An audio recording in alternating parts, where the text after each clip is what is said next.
Good day, and welcome to the Impact Investing Show with your host, Samuel Ikhinmwin. Guys, I hope you're ready for episode 56. Yes, I said it, episode 56. We've been rocking with you guys for over a year, back to back, every single Saturday. And the great thing is today, we are not having a late night show as we have had over the last couple of weeks due to the fact that we've been working on the content creation studio. So today's show is going to be at that regular time, that 6 p.m. time, in order to give you guys that value that we know you've been waiting for. Now, guys, first and foremost, if you are joining me for the first time, I would love for you to write the word new in the chat. This is the Impact Investing Show where you get creative property investing on demand. So if you're interested in getting your questions answered as it pertains to property investment, as it pertains to property ownership, as it pertains to moving forward in the property space, all you've got to do is let us know you're new by writing the word new in the chat. Now, if you're one of my good friends who have been here before,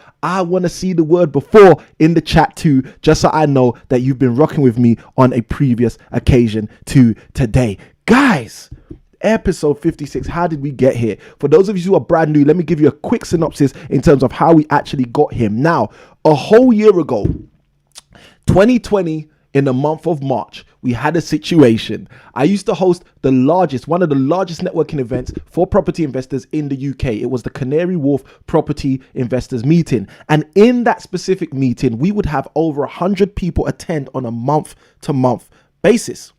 Long story short, COVID hit, lockdown hit, everything hit in March of 2020. And as a direct result, we were forced to no longer have our meetings. And as a direct result, I said to myself, you know what? I want to still help people, because when I used to host a networking event, I'd have 30 people, 40 people, 20 people lining up to speak to me at the end of every single event, asking me about, Samuel, how do I invest in this? Samuel, how do I put my money into this? Samuel, how do I sell my house quickly like this? Samuel, how do I learn how to actually invest in property properly? And because I was so used to people asking me all of these questions, I said to my team, look guys, how are we going to be able to help all these people who we can't help without these physical meetings? And my team said, listen, let me tell you something, guys. It's great to have a great team. You need to write that down. If you're one of the people who are joining me for the first time, this is the place where you've got to get a pen, you've got to have a paper, you've got to have your iPad, tablet, stylus, whatever it is, and you need to write notes. And that's the first set of great notes to write down for tonight's show. It's great to have a great team. A great team makes all the difference. So my team said to me, they said, Samuel, I know what we can do. Why don't we show up on a regular basis and show people that we're here to support them and help them on their property investing journey? And because my team said that, you know what we did? We started to do that. And the way that we did that is we jumped on the live stream through means of YouTube, and we committed to every single week, back to back on a Saturday, saying we were going to show up in order to add value to you guys as a community so we could all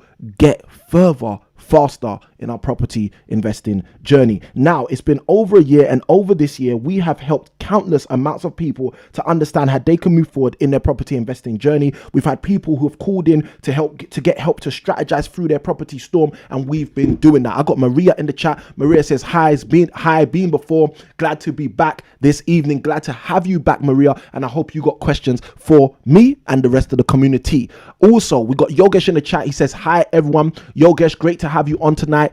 Great to see that you are tuning in nice and early. I think Yogesh was here even before the 6 p.m. mark. So great to have you on, Yogesh. Great to see you in the stream. And Maria, again, great to have you on tonight on the stream. So guys, listen, this was the basic byproduct. The team said to me, look, we need to help people just show up on a regular basis. I said, yep, let's do it. So we have now been going back to back over a year, helping you guys move further faster in your property investing journey. Now, just like Maria's done, just like Yogesh has done, if you haven't written hi, write a hi in the chat. It doesn't matter if you've got property experience. It doesn't matter if you're like me, you've been doing property since 2005. It doesn't matter if you woke up yesterday and decided you're going to be doing property investing. We would love for you to say hi in the chat, because what that does is that allows the community to understand there are other people interested in this sector of property as they are. So let's build up the community. Write the word hi in the chat and let us know that you are rocking with us on episode 56. Now, for those of you who know the mantra, if you already know you're going to get value on tonight's show, what I'd love for you to do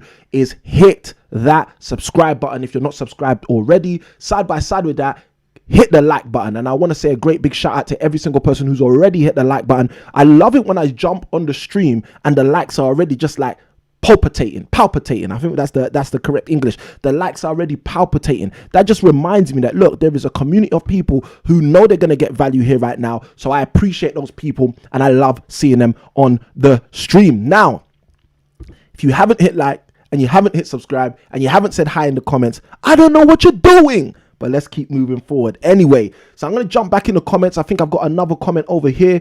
Let's just bring the comments over so you can see what I see. Guys, where you at? Where you at? It looks like people are being slow to speak today. I don't know why you're being slow to say hi. Say hello, guys. It's episode 56 and we are here for you on tonight's show. I got Susie4 in the chat who says, hi, good afternoon, smart people. Thank you ever so much, Susie4, for showing up, and thank you for letting us know that you got love for the community. We appreciate you. Now, for us to jump into the deep dive ASAP, as soon as possible, I'm going to read the show disclaimer. We're going to jump straight into it. I got multiple news articles to read, but guys, you know what? I love it when we just talk. I love it when we just appreciate the fact that we're live. I can read news on any YouTube video, but when we actually engage, ask those questions, get those answers, give you that strategy, you move forward, you produce better results, you WhatsApp me and say, Samuel, look, I got a completion, or Samuel, look, I've just exchanged, or Samuel, look, my offer was accepted, or Samuel, look, I got my first property, or Samuel, look, I'm now finally winning after all the 8 properties I bought before I knew you. That's when I get my buzz. That's when I get my joy. So guys, let me tell you something. I want to get some of that buzz. I want to get some of that joy off of this show. So bring your questions in. No question too big. No question too small. Let's jump straight into the disclaimer. All information provided and results given are exemplary. Each person's results may vary or differ. Results are based on consistent implementation of strategies. And we advise that you always seek legal and financial advice from a qualified professional. And if you do not know how to find a qualified professional, get at me. Just send us a message. All the links in the description. Okay, I'll say that again for those of you who don't understand my English. All the links are in the description. So anything we talk about today, whether it's news, any news articles we jump into, whatever it is, guys, whatever it is, the links are in the description. And there's a reason we put all the links in the description, because we want to make it easy for you. We don't want it to be hard for you. We want to make it real easy for you. So all the links are in the description. If you are asking any questions tonight, if you're keen on any piece of information that we share tonight, if there's something you see tonight and you're like, you know what, I need to get me some of that, guys, all the links are in the description. The only link that is not in the description, and I'm going to be extremely honest with you guys, okay, let me say this to you guys, the only link that is not in the description. Do you want to know? If you want to know, say I want to know in the chat. If you want to know the only link that is not in the description, just say the word I want to know in the chat. If you say I want to know in the chat, I will tell you the only link that is not in the description. Now, guys, we've got a jam-packed show for you this evening, where we're going to be sharing a whole bunch of stuff with you guys in order to help you move further faster as it pertains to your property investing journey. Now, I don't know how many of you were actually on our last show. Our last show was a late night show. I finished in the content creation studio at around 10:45 p.m. and we still were not really even finished, but I had to come out so I can actually do the stream for you guys and make sure that we hit that consistency of every single week. And when we did actually stream, I think we went live at 11 p.m. Now, one of the great things was we knew last week's show we were going to be talking about news that relates to America, or at least an American, which was Warren Buffett, who we spoke about quite a bit in last week's live show. So because of that, it made sense for us to air that show after 10 p.m. because after 10 p.m. is roughly, in the UK anyway, GMT, 10 p.m. in the UK is roughly the time in Eastern Standard Time, EST, when people usually come off of their jobs and come off of their work over in the US on the other side of the pond. So that was part of the reason we wanted to actually do a late night show last week, and obviously it fit well with the simple fact that we were obviously in the content creation studio building it out. Now, I got a comment from Maria. Maria asked the question. Maria wants to know what is the only link that is not in the description. So let me tell Maria what it is. I'm getting close because I want this to be a real secret.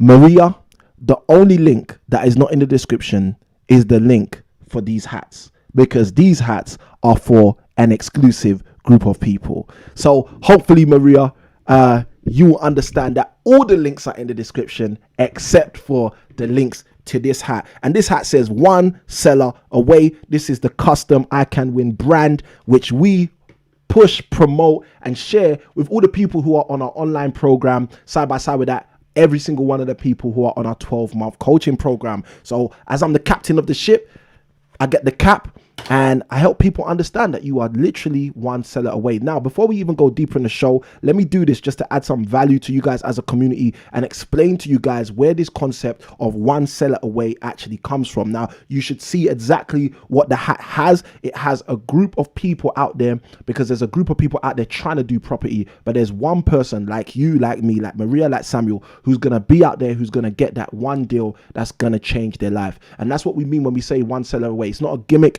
It's not a slogan. It's actually a reality that you are literally in your property journey one seller away from a life-changing deal. Now, let me break down to you exactly what I mean when I say you're one seller away from an actual real life-changing situation as it pertains to property. In 2017, I purchased a property where it was valued at £240,000 by a RICS certified surveyor. I was able to negotiate and secure that property and buy it for £136,000. That was over £100,000 worth of equity I locked in one deal. That deal was my first experience of understanding how I am truly only ever one seller away from dramatic life change. Now, let me break this down to you. If you can do one property deal in a year, okay? If you can do one property deal in a decade, that adds £100,000 to your net worth. I can guarantee you will start to understand exactly what we mean, what we preach, what we encourage, what we teach through our coaching, training, and programs to help people understand that you are literally one seller away. You're not 2, 10, 20. I know people who have got 14 properties in their portfolio and they still work in full-time jobs because they have to. Okay, I'm going to say that again because some of you may not understand exactly how deep I just went there, but I'm going to say it one more time. I know people who have 14 properties in their property portfolio, but they're still going to work because they have to. Okay, not because they want to, because they have to. I'm going to say that one more time because I think someone wanted to write that down in the notes. I know people, okay, who have 14 properties in their property investment portfolio, but they're still going to a 9-to-5 job because they have to. Now, one of the most beautiful things about all of these things we're talking about right now is we've just spent 2020, the last year, we've spent a whole year through 2020 understanding the fragility of life. And if you were really with me throughout 2020, you understand exactly what I've been sharing with people, that life is too short for you to allow it to be placed in someone else's hands. And this is what I've been coaching people for the last 8 to 10 years. This is what I've been sharing with people as I've been a public speaker for the last 5 years. This is all I've been helping people with as I've been out there preaching the message that property can be used as a viable vehicle to replace your income and change your life. This is all I've been sharing. All I've been sharing is a simple mantra, which is life is too short for you to allow your life to be in the hands of someone else. So the real question might be for you as you're tuning into this, as you're watching this, you might be saying, you know what, Samuel, you're on fire already and we haven't even asked you any questions. Well, Maria asked the question. She said she wanted to know, so she asked the question, what's the only thing that's not in the description? Well, the only thing not in the description, as I shared a moment ago, is a link for you to go and buy these hats where you can understand that you are one seller away. And let me tell you something, guys. If you take that knowledge, okay, if you take that knowledge of the two concepts I've just shared with you, one, I'm only one seller away from dramatic life change as it pertains to property in my life, and two, my life is too short for me to leave it in the hands of someone else in order for me to be a success, in order for me to move forward, in order for me to do more, in order for me to have more, in order for me to give more, because that give part is a real powerful component for me. If you're in that space in your life, come on somebody, you need to just take the next step. And the next step for you might be something like connecting with us, reaching out to us, saying, Samuel, you know what, we need to do more together. It might be looking for a coach. Guys, we got coaches in our team who are ready to help you. It might be you taking that next step to actually do that deal that you've been acting afraid of doing, that deal that's been saying to you, come and take me, I'm the one seller away deal for you. Guys, you just got to do what you got to do. The problem is so many times we got people who know what they need to do, but they still don't do it. I don't know why. Come on, someone tell me in the chat why. Why would you know what to do but still not do it? All right? Because I used to work in education. Before I left, full-time employment, I used to work in the sector of education. I used to be a teacher trainer. I used to teach teachers how to teach. I used to teach A-level maths. I also used to teach secondary maths.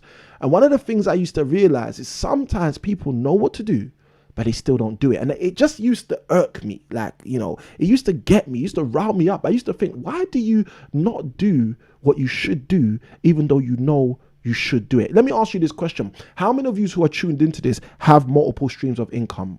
You don't have to say yes. You don't have to say no. If your answer is no multiple streams of income, that's fine. Don't put anything in the comments. But if you do have multiple streams of income, okay, I'd like you to put into the comments the number of streams of income you actually have flowing into your life right now. Okay, I'm very interested. Just let me know, how many streams of income do you currently have flowing into your life? Now, look, I'm going to say this because this ain't a judgment call. It's not, oh, you got 5, you got 2, you're better than him. No. Samuel Ikhinmwin does not believe in that.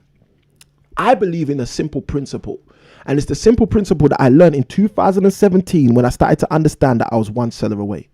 The simple principle I believe in is quality is better than quantity any day, hands down, every single time. Okay, Dion says fear. Thank you, Dion, for your comment. I appreciate that. Okay, I think I actually needed that. Dion's comment, Dion says fear is the reason. Okay, I'm going to give you the full sentence so you guys aren't lost, so you understand exactly what's going on here. Dion says fear is probably the reason that people know what to do but still don't do the right thing that they know what to do. And listen, guys, let me tell you something. Fear is not a good enough reason. Okay, I'm sorry. Okay, I'm not sorry, but I apologize, and I don't even know if I should apologize. Okay, but let me just say this, guys. Fear is not a good enough reason for you to not do what you should do. And let me tell you why, okay? Because some people can just say inanimate statements and not qualify those statements. I'm not one of those people, okay? I'm a very logical thinker. I love to qualify statements. Thank you, guys. Those of you who are throwing your numbers in terms of your streams of income, I see you, and I'm going to touch on those in a moment. Now, listen, fear is not a good enough reason for you to not do what you know you should do in your life. And I'm going to tell you exactly why. The reason why is because fear is actually an acronym for false evidence appearing real. Hello, somebody. Someone needs to write that down. False evidence appearing real. If you don't have a stylus, here's a stylus. Go write that down on your tablet. If you don't have a pen, here's a pen. Go write that down on your whiteboard. If you don't have a pen, here's a pen. Go write that down on your piece of paper. Guys, false evidence appearing real is the acronym for fear. Now, the reason this is so powerful is because if you have always said to yourself, one day I'm going to own property, one day I'm going to do this property thing, one day I'm going to be an investor, one day I'm going to get it going on, one day I'm going to have the things I've wanted to have, one day I'm going to drive the car I've wanted to drive, one day I'm going to have my own kind of baseball cap like Samuel Ikhinmwin's got, and I'm going to show people one day that, you know what, they're just one seller away. One day. Let me tell you something about your one day. Your one day, if you are using fear, okay. Now I'm a Nigerian, okay. I'm from Nigerian descent, so that just sounded like I was calling someone's name, okay. Because there's a name in Nigeria, you one day. But this is the point. If your one day, I'm gonna do this, do that, is being delayed by fear, let me tell you something. Fear is only false evidence appearing real, and the reason it's not a good enough reason, okay. Thank you, Maria, for writing it in the comments. For those of you who are slow to take notes, Maria's got it in the chat for you. But let me tell you something. For those of you who do not understand the power of what I just shared with you, that fear is false evidence appearing real, what you've got to understand is that you are allowing a lie, allowing something false to slow you down, to stop you, to steal your meal. I want you to think about that. Okay, because if that's the truth, think about it. Imagine if Samuel Ikhinmwin is right now. Imagine if I'm right. Just imagine if I'm right. Okay, so let's not assume I'm right. Let's just imagine if I'm right. Imagine if fear is really false evidence appearing real. Then how many times have you left, lost, or not gone for what's yours because of something false? I want you to think about that. Okay, because there's people out here who are winning. And I'm even going to go deep and say by accident. There are people out here who are winning by accident just because they will not allow false evidence appearing real to be a barrier to them, to block them. Oh, it's the color of my skin that I can't make headway in this industry. Oh, it's because I'm a woman I can't make headway in this industry. Oh, it's because of my age. Let me tell you something. I want to share this with you guys, okay? Because you guys might not know this. You might not believe this. You might not understand this. I know this. My wife knows this. All of the people at directors level in my business know this, because these are the statistics that we look at. My predominant clients, okay, are women of color who are at the age 50 and above. I want you to listen, guys. I gotta say that again. Some of you don't believe that. Some of you don't know that. Some of you are hearing this and thinking, "What, Samuel? You for sure? You're a young guy. I would think that all the people you're coaching are some young bucks." No, listen. Let me tell you something. Okay, this is why I tell so many stories about people who own so many properties, because there's a lot of women of color who own a whole bunch of properties. Listen, I've got a client. She owns over 12 properties. She reached out to me in 2018, and we had a big, deep consultation in 2019. I remember it like it was yesterday, because she then messaged me and told me that 2020 is going to be a year like no other for her because of the bombs I dropped on her in 2019. She's winning now. Okay. I've got a client, another one, 8 properties before she met me. Okay. Multi-million pound portfolio. Okay. With only a few thousand coming in every single month. Again, another colored woman. Okay, and I don't like the word colored, but you know what I'm talking about. Another woman of color, okay, female, above 50 plus, okay?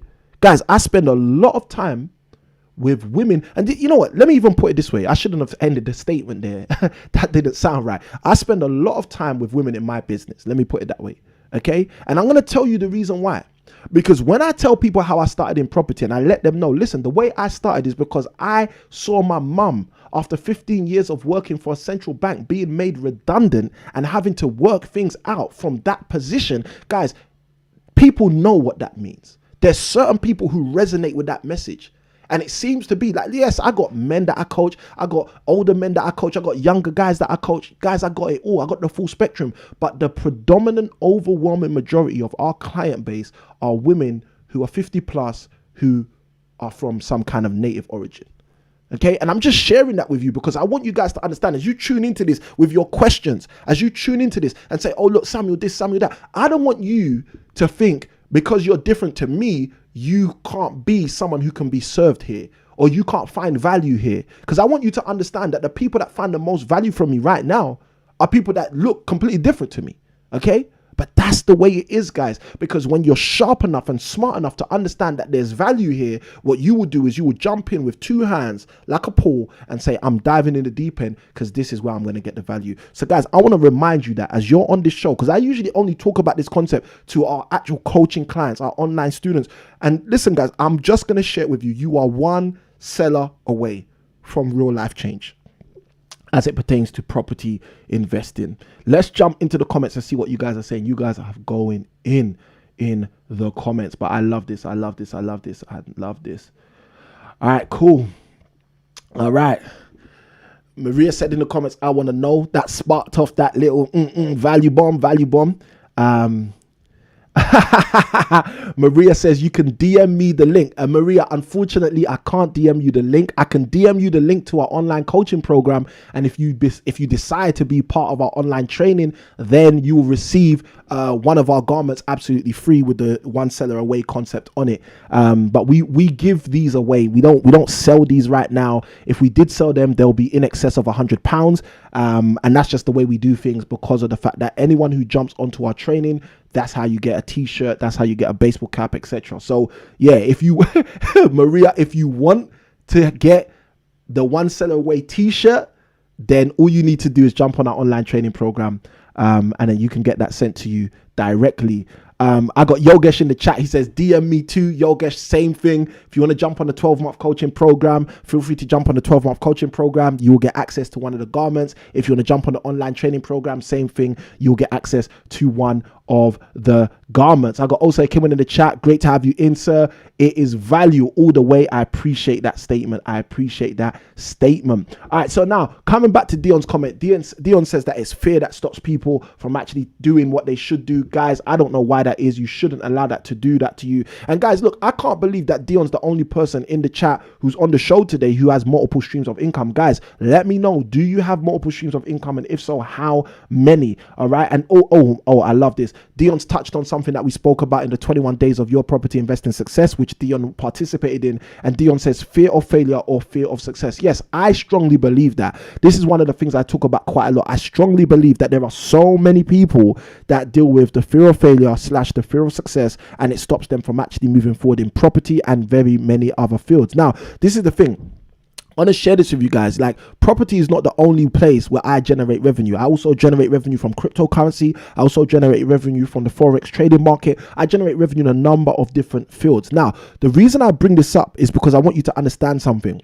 What so many people think is, oh, I don't know enough about this field, or you know what, I don't have enough money to get into this field, or you know what, I'm not old enough, or I'm too old to get into this field, or you know what, I don't know anyone in this field. Listen, let me tell you something.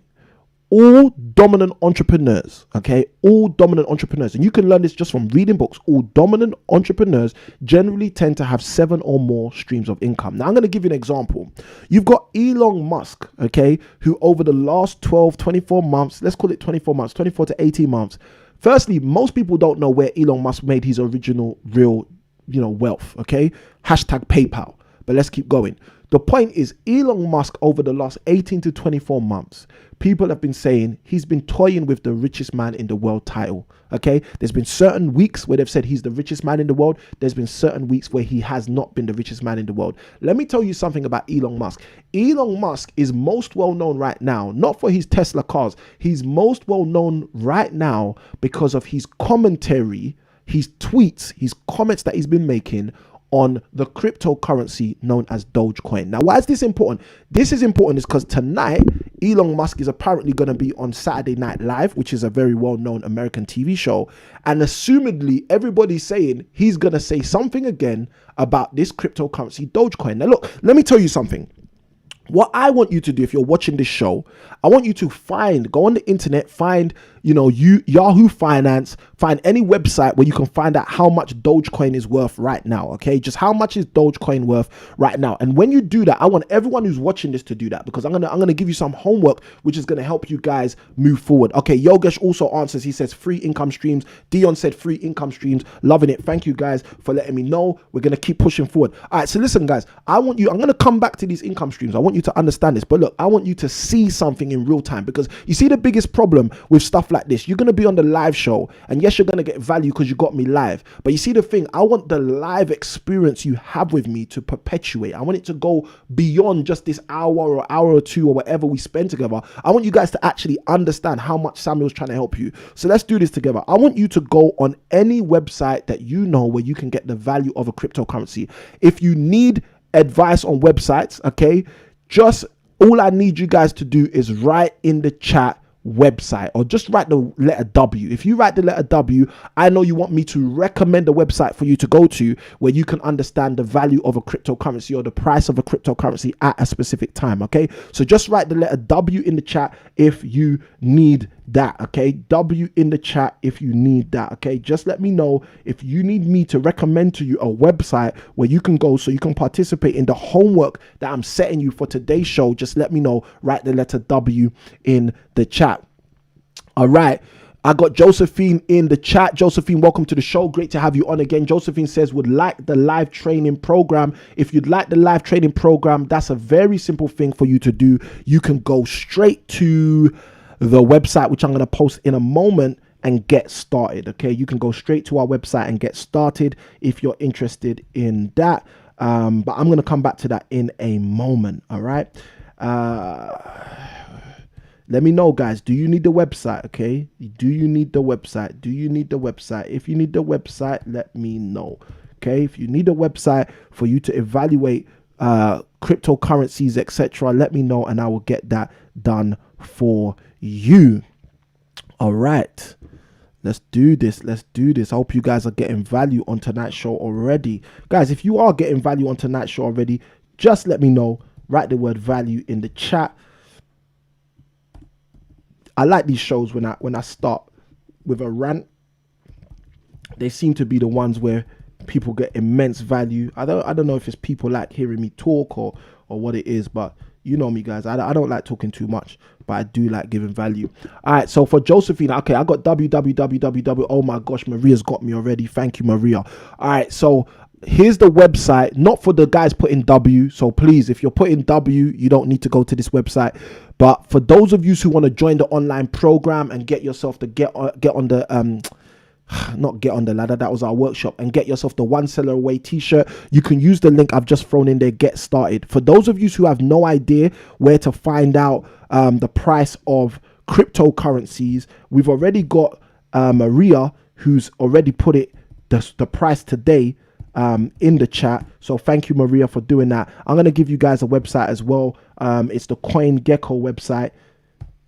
If I can just get it so I can throw it into the chat for you guys.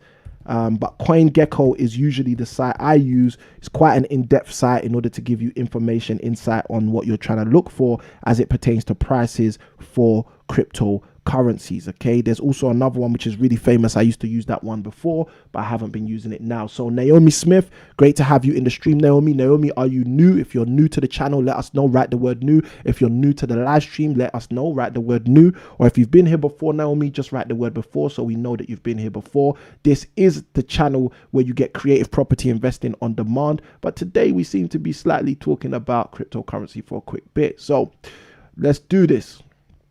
All right, now CoinGecko, for those of you who don't know, is a website just like a financial market website. So I've just thrown that into the chat for those of you who want to use that. You can use the website CoinGecko to find out the price of any cryptocurrency at any point. Now, my good friend Maria has already helped us out by writing inside already Dogecoin. Now, Dogecoin is currently at number 4 in terms of the ranking of cryptocurrencies. Now, Maria's already put in there that it's ranking currently at 47 pence per Dogecoin. All right. Now I'm going to tell you in dollars just to give you the full expanse. Okay. Because some of you, I don't want you to get confused later. Okay. So right now in dollars, we're at 646 cents. Okay. So I'm just going to call it roughly 65 cents. Okay. And that is for one Dogecoin. All right.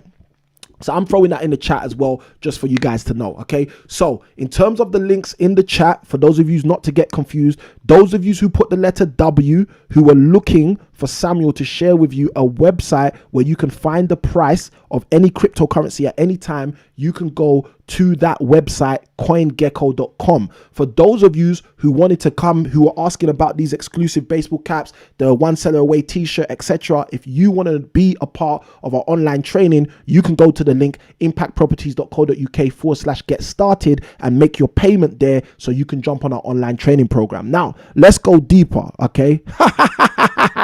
I love this. Maria's already hitting me with the question, should we buy Dogecoin? Now guys, remember, this is the channel where you get creative property investing on demand. Whether you should buy Dogecoin, you got to make that call. But with regards to property, I can tell you all day, all long, that's it, all day long, exactly what I would do. I don't know if you should buy Dogecoin, but what I do know is that if cryptocurrency, let me level with you guys. I already posted this on my Facebook earlier on today, so there's no reason for me to hide it from you guys, my live community, my family. Let me share this with you.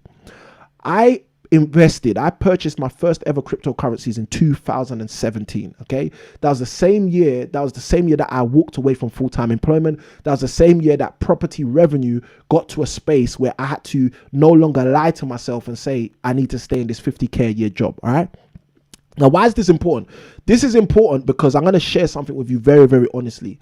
If I knew what I know now in 2017, and I don't mean by, Bitcoin was going to $50,000-$60,000. I don't mean Ethereum was going to just topple over $3,000. I'm not talking about the prices. I don't need to know the value that will become. But if I understood what I understand now about cryptocurrency, I'm telling you, in 2017, I would have already been investing in cryptocurrency for about 11 years. Okay, I just want to share that because I want you guys to have an understanding of how deep, having multiple streams of income is. And this is the reason why I teach people property. This is the reason why every single person who ever joins our online program, we give them this resource included in the online program, 30 ways in 30 days. Why? Because in the 30 ways in 30 days training program, what am I teaching? I'm teaching people more than one way to generate revenue from property. If you understand that there are 30 plus ways to generate revenue from property, I guarantee you one thing: you won't only make money from property one way anymore. Because you'll say to yourself, but there's more, there's another way, there's another way, there's other ways, there's other things I can do. So guys, I want you to understand that. All right, I want you to understand that.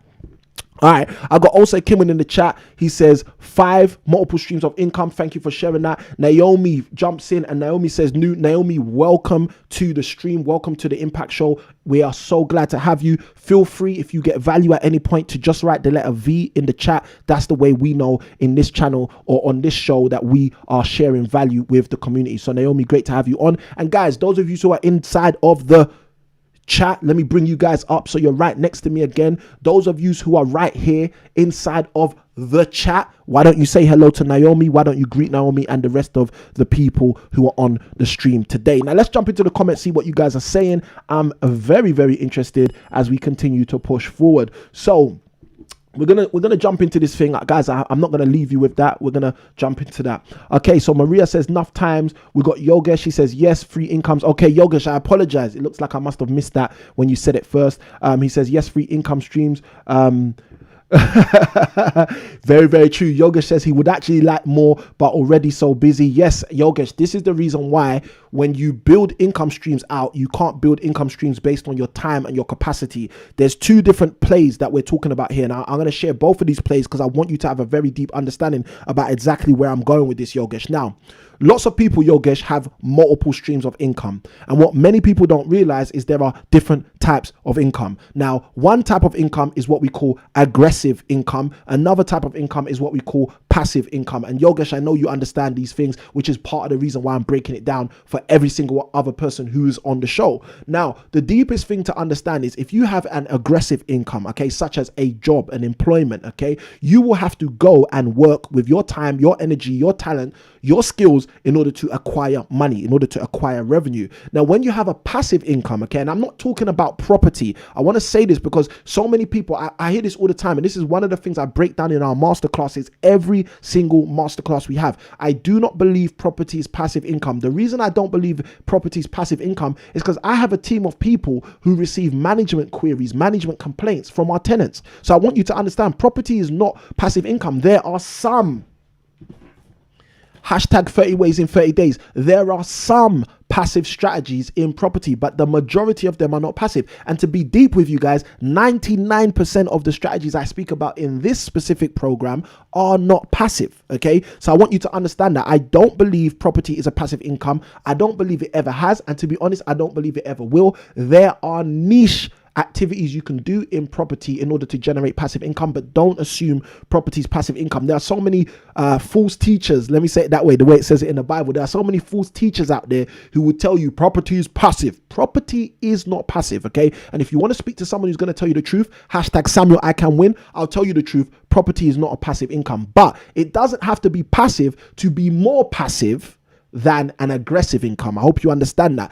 There are ways you can generate money in property which will reduce your workload, your efforts, your time input, your energy input compared to a job massively, dramatically, intensely, okay? And there's so much more I could speak to that. But going into Yogesh's comment about would like more but already so busy, one of the things that you need to really understand, and this is for all viewers, this is for me, this is for everybody, okay?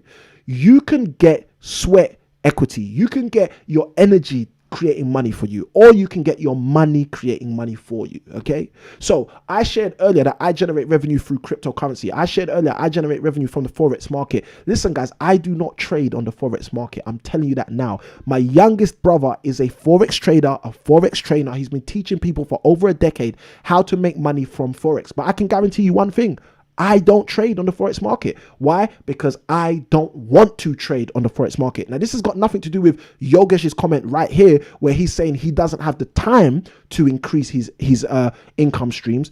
For me, okay, so for me, it's not about my time. I want to spend more time with my family. I want to spend more time with my children. But Because of that, I had to learn a number of years ago how to make my money make money for me. Okay, so I want you to think about that. If you understand, if you crack that code and start to learn how to get your money making money for you, what then happens next is that it's no longer about how much time you've got. It's just about whether you've directed your money into the right avenues in order for that to come back and bring some friends with it. I was speaking to a contact of mine recently, and I was saying to them, look, your money, every pound you own is like a soldier. And if you send that soldier to war, that soldier should come back with some spoils of war. And if you leave that soldier on holiday in your bank getting a 0.001% return per annum, then you need to understand your soldier's on holiday. And if your soldier's on holiday, he's not going to win any wars. He's not going to bring any revenue back for you. Okay. So there's two things you can invest in. One is yourself and the other is your income. So you need to think about that. That's what I usually say to people. So again, all good. So we got Maria in the chat who says 47p is Dogecoin. And then we had all of you guys who put W because you wanted to know the website that I would use in order to classify what a cryptocurrency is worth at a time, or the value at a time. So look, this is what I want to do. I'm going to give you guys the homework, and then we're going to go deeper into the show. We got Dion who says 3 income streams. We got Yogesh who says 3 income streams. We got Ikhinmwin who says 5 multiple streams of income. And I love that. All right, cool. So let's do this, and then I'm going to go into the specific questions you guys have asked about crypto. Now, here's your homework. Right now, we are saying that the Dogecoin is roughly around 47p per Dogecoin / 65 cents per Dogecoin. So if you're in the US, if you're watching this, you're one of our US viewers, then Doge right now is about 65 cents. If you're with us in the UK, like the majority of our viewers, then you know that right now, at the time of this recording, if you're watching on a replay, unfortunately, you won't be seeing this, but right now, if you're with us live, you know that in cents, we got Doge at 65 cents and we got Doge at 47p. All right. Now, this is what I'm going to say to you. Elon Musk is scheduled to be on Saturday Night Live this evening. Okay. All I'm saying to you is this: watch what happens to price. Okay. Watch what happens to the price of the Dogecoin. That's what I'm saying to you. Nothing more than that. Watch what happens to the price of the Dogecoin. What would be great is if one of you who are tuned in today guarantees that you'll tune in next week and asks me next week what's the price next week. Now look, this is the funniest thing. Next week will be a whole 7 days away. So that's enough time for it to go up to peak, and for it to come all the way back down and maybe even go lower. That's more than enough time, because this is cryptocurrency. It's very volatile. It moves very, very quickly. But the point I'm making, guys, for those of you who are watching this, is just take a look tomorrow morning. Just take a look Tuesday morning. Just take a look Monday morning at what happens to the price of the Dogecoin. That's Samuel just giving you some free value out here. Now, let's jump into your crypto questions. I put a post out on my Facebook today, and I basically said, look, 2017 was the first time I bought cryptocurrency. If I knew what I know now, I would have invested a lot earlier. Guys, I just want you guys to understand, I have used property to take me out of a full-time job. Okay. But I've said this before. I've shared this publicly before. I don't think ever on the live show. But guys, I have certain cryptocurrencies I have purchased in the past which have 5 times themselves. They've multiplied themselves by 5. Okay. I want you to understand how powerful certain things are. Now, can you do that in property? Of course you can do that in property. But I want you to understand that there is an industry. There's more than one industry, but there are industries around where this is happening on a daily basis. All right. And guys, look, if you're interested in getting into these kind of industries and you want to have someone you trust help you go into them, just message us. All right, send us an email, info@impactproperties.co.uk. Message us and just say, look, hi Samuel and team, I'm interested in getting into cryptocurrency. Can you guys help me? I'm interested in getting into Forex. Can you help me? Guys, I got contacts who can help you in all of these fields if you're interested. But let's jump back into the show. Yogesh asked the question, do you think cryptocurrency will be regulated by the government? My answer is kind of. Okay, and this is, we're now turning the property show into a semi crypto episode. But let's see what happens. So my answer to that is kind of. All right, but I think that's a great question. So thank you for asking it, Yogesh. The reason I say kind of is this.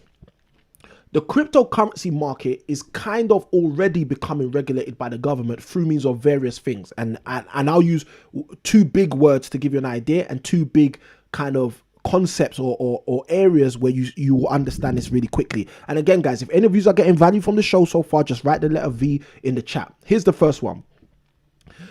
Lawsuits. Okay, now anyone who understands the US market, you understand in the US of A, people like to sue people. Okay, I got value coming through the chat. Thank you ever so much, guys.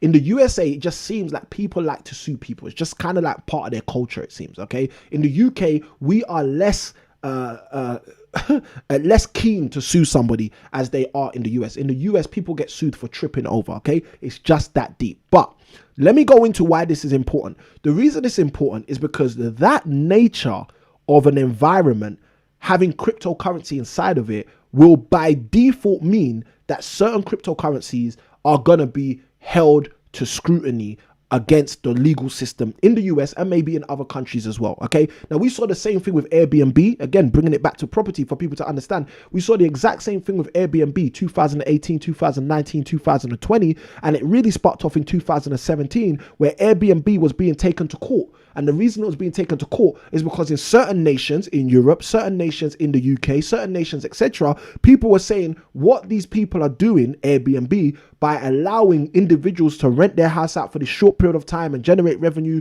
and destroy areas or whatever the rigmarole was.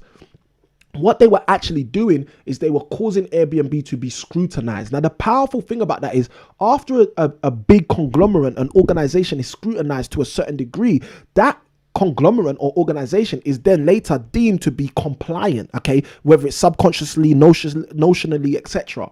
So the point I want you to understand is the same thing is going to happen to cryptocurrency. It's already happening to cryptocurrencies. So now let me give you the two areas, I'll give you the second area, and then I'll give you the two examples. The second area is through means of flotation. Okay, so the first one, for those of you who are taking notes, and I hope you guys are taking notes, because in 5 years I want you to come back and say, Samuel, you changed my life. Samuel, you put me onto something I was not even thinking about. Samuel, I thought this thing was a hocus pocus. And listen, guys, I want to say this because I think it was the chief of the Bank of England, someone who's in a very prestigious position in the UK recently said every single person who has money in cryptocurrency is going to lose their money. Okay, I don't think that person's right. This is just my opinion, but I don't think that person's right. And I'm happy to have a intellectual discourse with any human being about anything. So I'm happy to have that chat. But the point is, just to put it simply, I don't think that person's right. I don't think every human being who has any money in cryptocurrency is going to lose their money. I personally disagree with that. And what I think, and I'm going to say this, I shouldn't do this. Well, I'm not going to do it the way I was going to do it because I shouldn't do it that way. What I'm going to say is this. I learned something when I was very, very young. I learned it from a musician who had this in one of his lyrics, and he said, people fear what they don't understand. I think his exact lyrics were, people fear what they can't understand. And I want to share this because I want you guys to understand this. There are people who are old school who don't understand certain things about new school financial systems. And because they don't understand it, the fastest thing for them to do, and I see this in property all the time, the fastest thing for them to do is discredit it, say it doesn't work, say it's a Ponzi scheme, say it's this, say it's that. If you don't understand something, be humble enough to say, I don't understand that, okay? And look, guys, we got a whole chat community here for you guys to do that. So if you don't understand cryptocurrency, you can say, I don't understand cryptocurrency. You can email us and tell us you don't understand cryptocurrency. That's fine. Let me tell you something. You can now buy property in the US of A from one specific company using cryptocurrency. I want people to understand how deep this thing is going. Cryptocurrency is here. So that's what I'm saying. And as property investors, it's important for us to understand some of the other markets that align themselves with our market as a property industry, because by understanding some of those markets, you put yourself in a great position in order to maximize your returns in our market and potentially in those other markets as well. Hopefully someone's getting a lot of insight from what I'm sharing. So let's keep going. I got the comments just flying down. So Yogesh's question, do you think cryptocurrency will be regulated by the government? So what I'm basically saying is I feel there's two things that are going to take place which are going to force cryptocurrency to kind of be regulated by the government. Now, from Yogesh's question, I can tell Yogesh doesn't have kind of an in-depth knowledge about cryptocurrency, because cryptocurrency at its very nature, if it is a real cryptocurrency, it's decentralized. So if it's decentralized, that means it can't really be regulated in terms of the control. Okay, so fiat currency, pounds, dollars, yen, okay, euros, you see, fiat currencies can be regulated because they can be controlled. Okay, cryptocurrencies are not created to be regulated because they're not created to be controlled. This is why they're called decentralized currencies. Okay, so that's just a foundation for everybody. Now if we go further in, okay, thank you Josephine, she writes in the comments, don't understand. I got my man Ellie Wellbeing in the chat who says exceptional value. Boom boom, let's keep going, Ellie. All right, so this is the thing. Ely, apologies, let me pronounce it correctly. Let's keep going, Ely. So guys, what I want you to understand is this: cryptocurrency is decentralized currency. So what that means is it's not centralized. It doesn't have a government, a central bank that's printing it, creating it, controlling it. So by virtue of that, it can't be regulated because it can't be controlled, if you understand the general notion. But Yogesh's question still has a lot of value inside, which is the reason why I want to park on it for a minute and bring you these two ideas. So the ideas that I've been speaking about for you guys to really get a good head around is two things. One of them is lawsuits. Okay, so just by virtue of the fact that we live in a globalized world, when a cryptocurrency or an owner of a cryptocurrency or a crypto provider is going to be sued, okay, that's going to bring them under scrutiny, and that scrutiny is going to make them more mainstream. But side by side with that, that creates an element or a level of notional regulation. Okay, that's the first thing. The second thing, which is very important, which I mentioned a moment ago, is flotation. Now many of you watching this will have no idea what I mean when I say flotation. Flotation is more common in the US, but it happens in the UK as well. Flotation is when a company is floated onto the actual market. So for example, some of you who are watching this will know a few weeks ago, Coinbase, okay, which is one of the largest cryptocurrency exchanges, and an exchange is just like what we know an exchange is, where you go and you take dollars and they give you yen. Okay, that's what an exchange is. An exchange is a place where you go, you take dollars and they give you yen. So an exchange is an environment where you exchange your currency.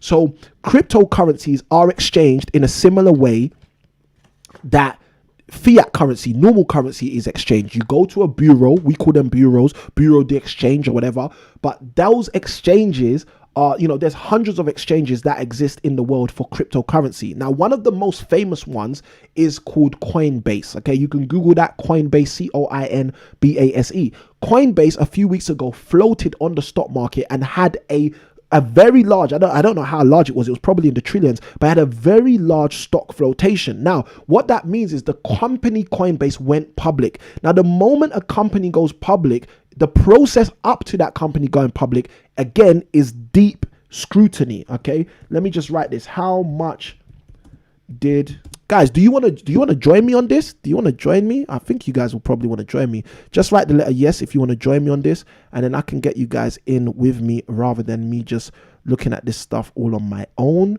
because I know you guys love joining me when I jump into stuff. So if you want to join me, let me see the letter yes in the chat, and I'll let you guys join me. We'll do this together. There's no point in me bringing up these sites on my computer without you when we can all do this together. We can all do this together. All right, guys, if you want to join me, let me see the letter Y in the chat. I got Ely in the chat who says yes. So let's do this. Let's actually do this. Let me just bring on my screen where you guys can see exactly what I'm doing, and we could do this together. All right. Ta-da! So we got everything here. We got the chat down there. We got the other way. We got the website right here. So let's do this. All right. So I'm interested in finding out, just so you guys have an understanding, how much did Coinbase... Okay, and I don't even need to finish. Okay, you can see already, it's already coming up. Coinbase IPO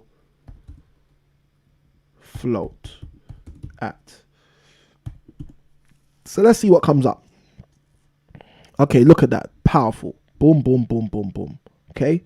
So I'm just reading this off Google. Okay. You can verify sites yourself. This is the thisismoney.co.uk site. What UK investors need to know about Coinbase IPO. So IPO is an initial offering. Okay. It's an initial offering of a company. It's when a company goes from being owned by a few people to being owned by any human being in the world who wants to buy stock.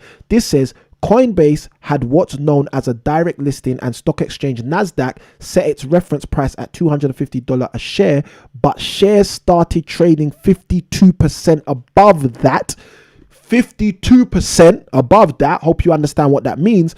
At $381, valuing it at $99.6 billion. They then jumped to $410 before slipping back and closed their first day's trading at $328. I want you to understand what I've just read to you right here.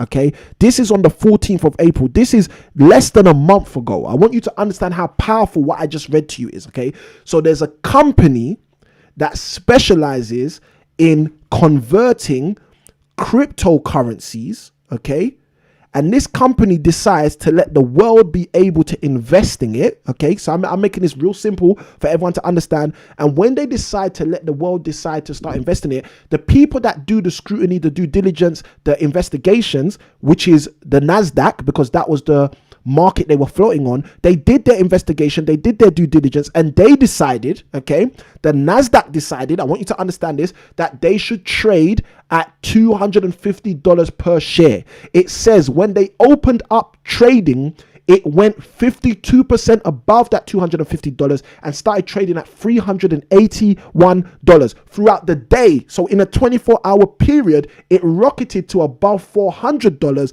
and then settled at $382, which is still the 52% plus than the recommended. Now, what I want you to understand, coming back to Yogesh's question, is this shows you how cryptocurrency will be regulated and won't be regulated, because you cannot control the currencies because the currencies are decentralized.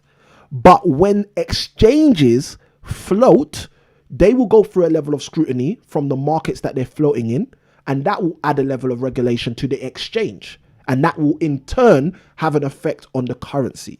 Okay, and then secondarily, like I said, lawsuits. So I didn't give you an example with the lawsuits. Let me give you an example now. The example I'll give you with the lawsuits is very simply with XRP, or some of us know that as Ripple. Now, XRP is one of the most well-known cryptocurrencies after Bitcoin and Ethereum, and now after Dogecoin. But XRP is another currency which has been scrutinized financially. Okay, so because they're being scrutinized financially, they're currently going through a lawsuit. Now, XRP is probably another one for you guys to watch out for. Write down, go to CoinGecko or whatever site you use. Find out how much XRP is right now and keep your eye open, because in a few months their lawsuit is going to be over, and if their lawsuit ends with them winning, boy, you know what that means. So let's keep going. Hopefully I don't have to say in layman's terms what that means. Okay, hopefully some people are very intelligent investors on here from property that they understand exactly what that means. Now, Maria's question to me directly: should we invest in Dogecoin? Guys, like I said, I do not provide financial advice. I can only tell you, what I would do if I was in the same situation. So if I was to answer that question, what would I do in regards to Dogecoin? Well, if Elon Musk does decide to start talking hype about Dogecoin tonight on the show, like he has done for the last 6-7 months, then I assume the price of Dogecoin is probably going to do over the next couple of days, maybe even over the next 24 hours, the same thing Dogecoin has done in the past few weeks/months, and you've got to make that call for yourself.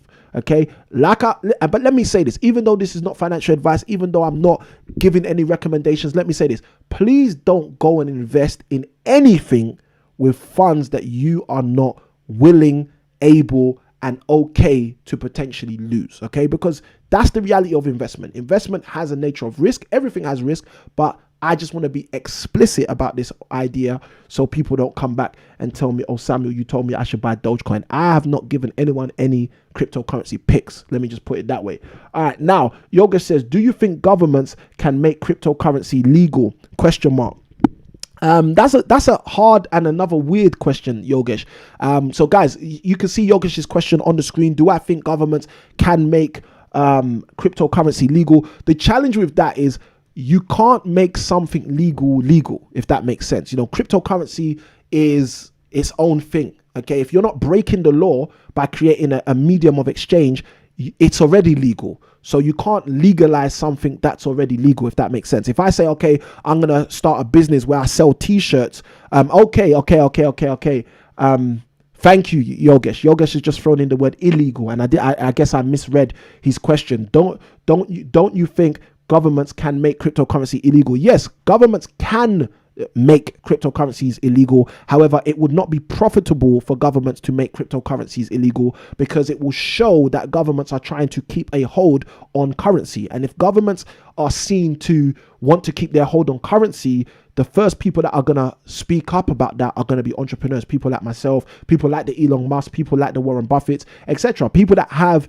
strong wealth values are going to speak up and say, well, hold on a minute. Why would the government do this unless the government want to control currency? And why would the government control currency? That's never, ever been part of their remit, which is the reason why the Bank of England is not supposed to be a government regulated organization as well. So you got to think about this. This is why we have things like in the US, the Federal Reserve. This is why we have the World Bank. We have these organizations who aren't supposed to be government run organizations, even though they basically technically, we can argue they are.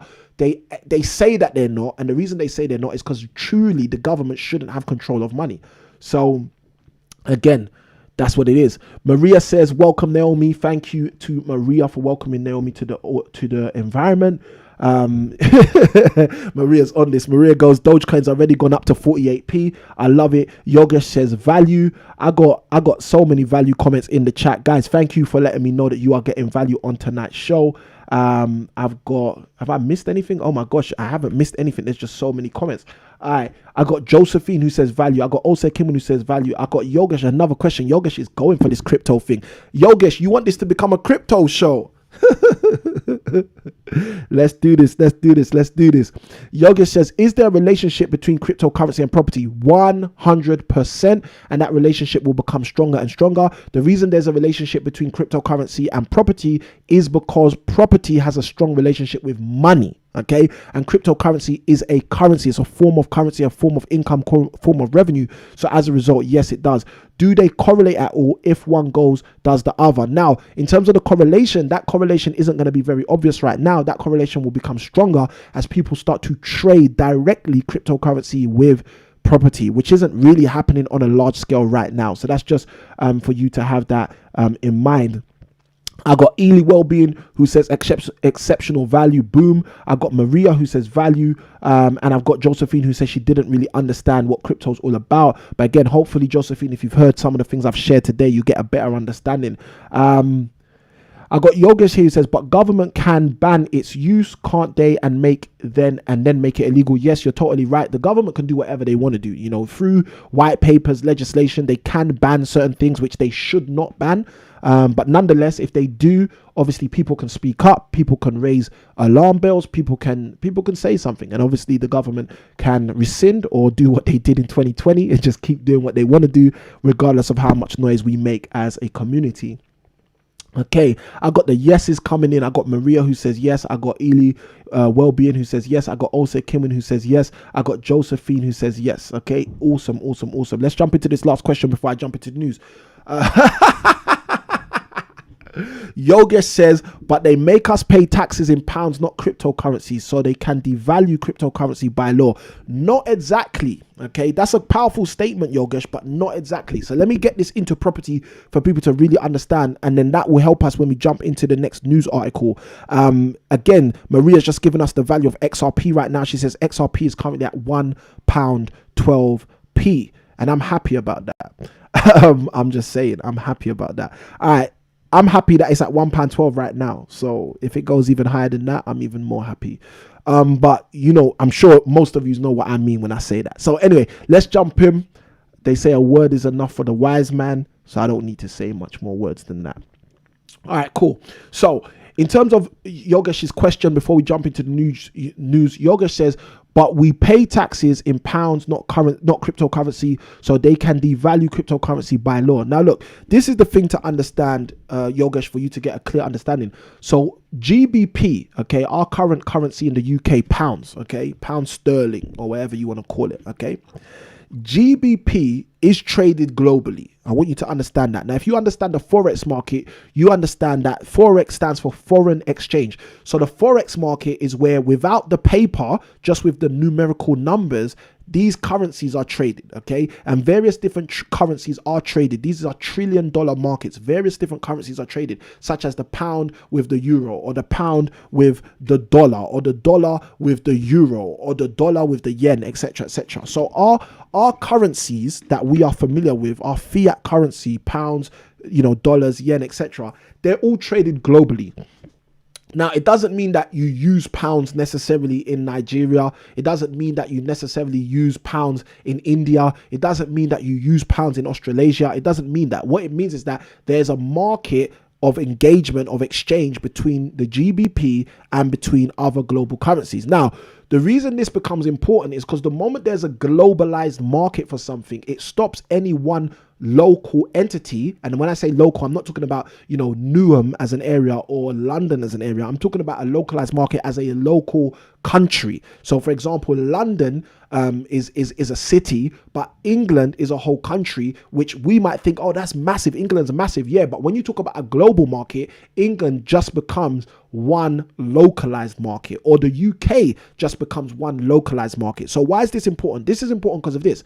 If the government decided to try to devalue cryptocurrency by making it illegal or by banning it, all they would be doing is saying that their localized market, i.e. the UK market, is not participating in it. This would not stop anyone from still generating revenue or generating returns from cryptocurrency and then still converting that into GBP. Now, the only thing is, because of a ban, what you would find is that would actually increase the value, because one of the things that we have to understand, and we see this in property, I teach this in property all the time, is exclusivity, all right, has a play on supply and demand. Okay, supply and demand are the two things that make a market work, and the moment you introduce exclusivity, that's why when someone says, look, I'm selling a pair of trainers, but you have to pay $2,000 to get these trainers, that makes those trainers exclusive for people who have $2,000 as disposable income to go and buy those trainers. So as a direct byproduct, what does that mean? That means a lot of people are left out of the market. So it increases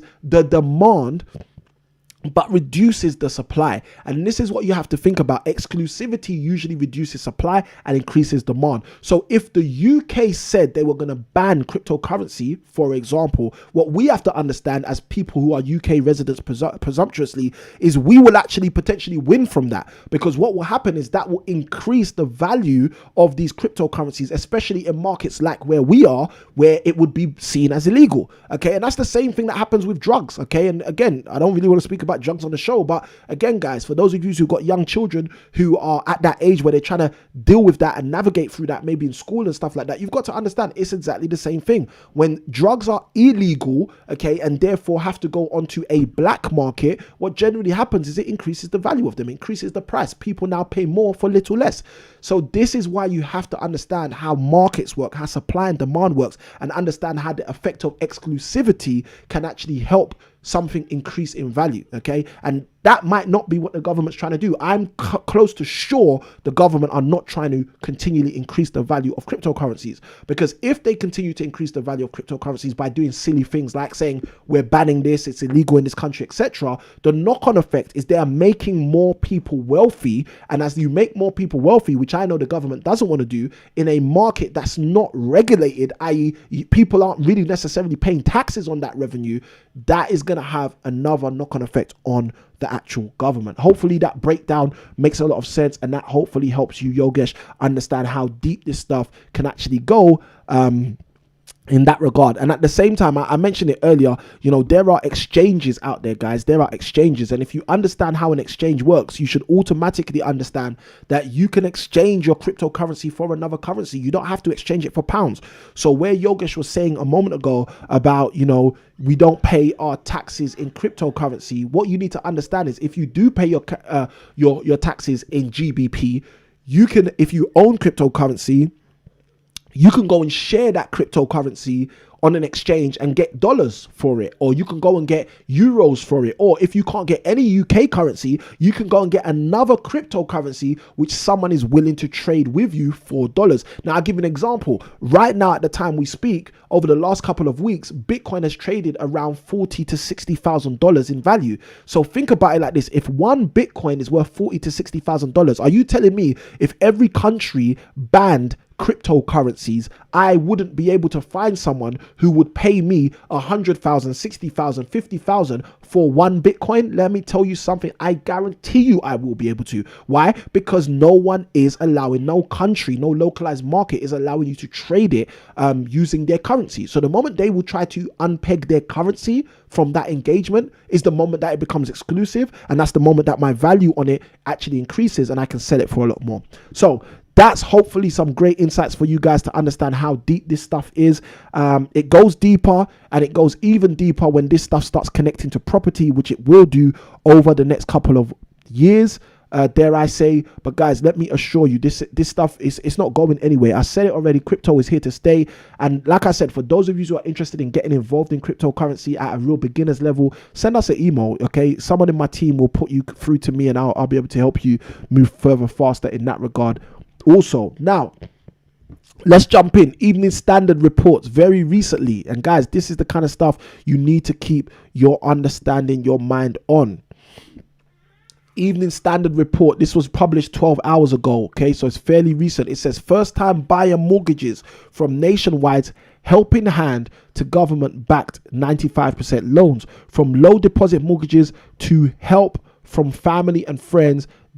Here are the new loans for first-time buyers. Okay, so if you're someone who's interested in potentially getting into the property market, you've struggled for years, you've always wondered and asked yourself, how can I get involved into the property market? The government have recently released a whole bunch of 95% mortgages in terms of their legislation, which has now allowed these lenders such as Nationwide to actually start creating these products which are actually going to help you. So guys, let's jump deeper into these so you can see exactly what's taking place with these. All right.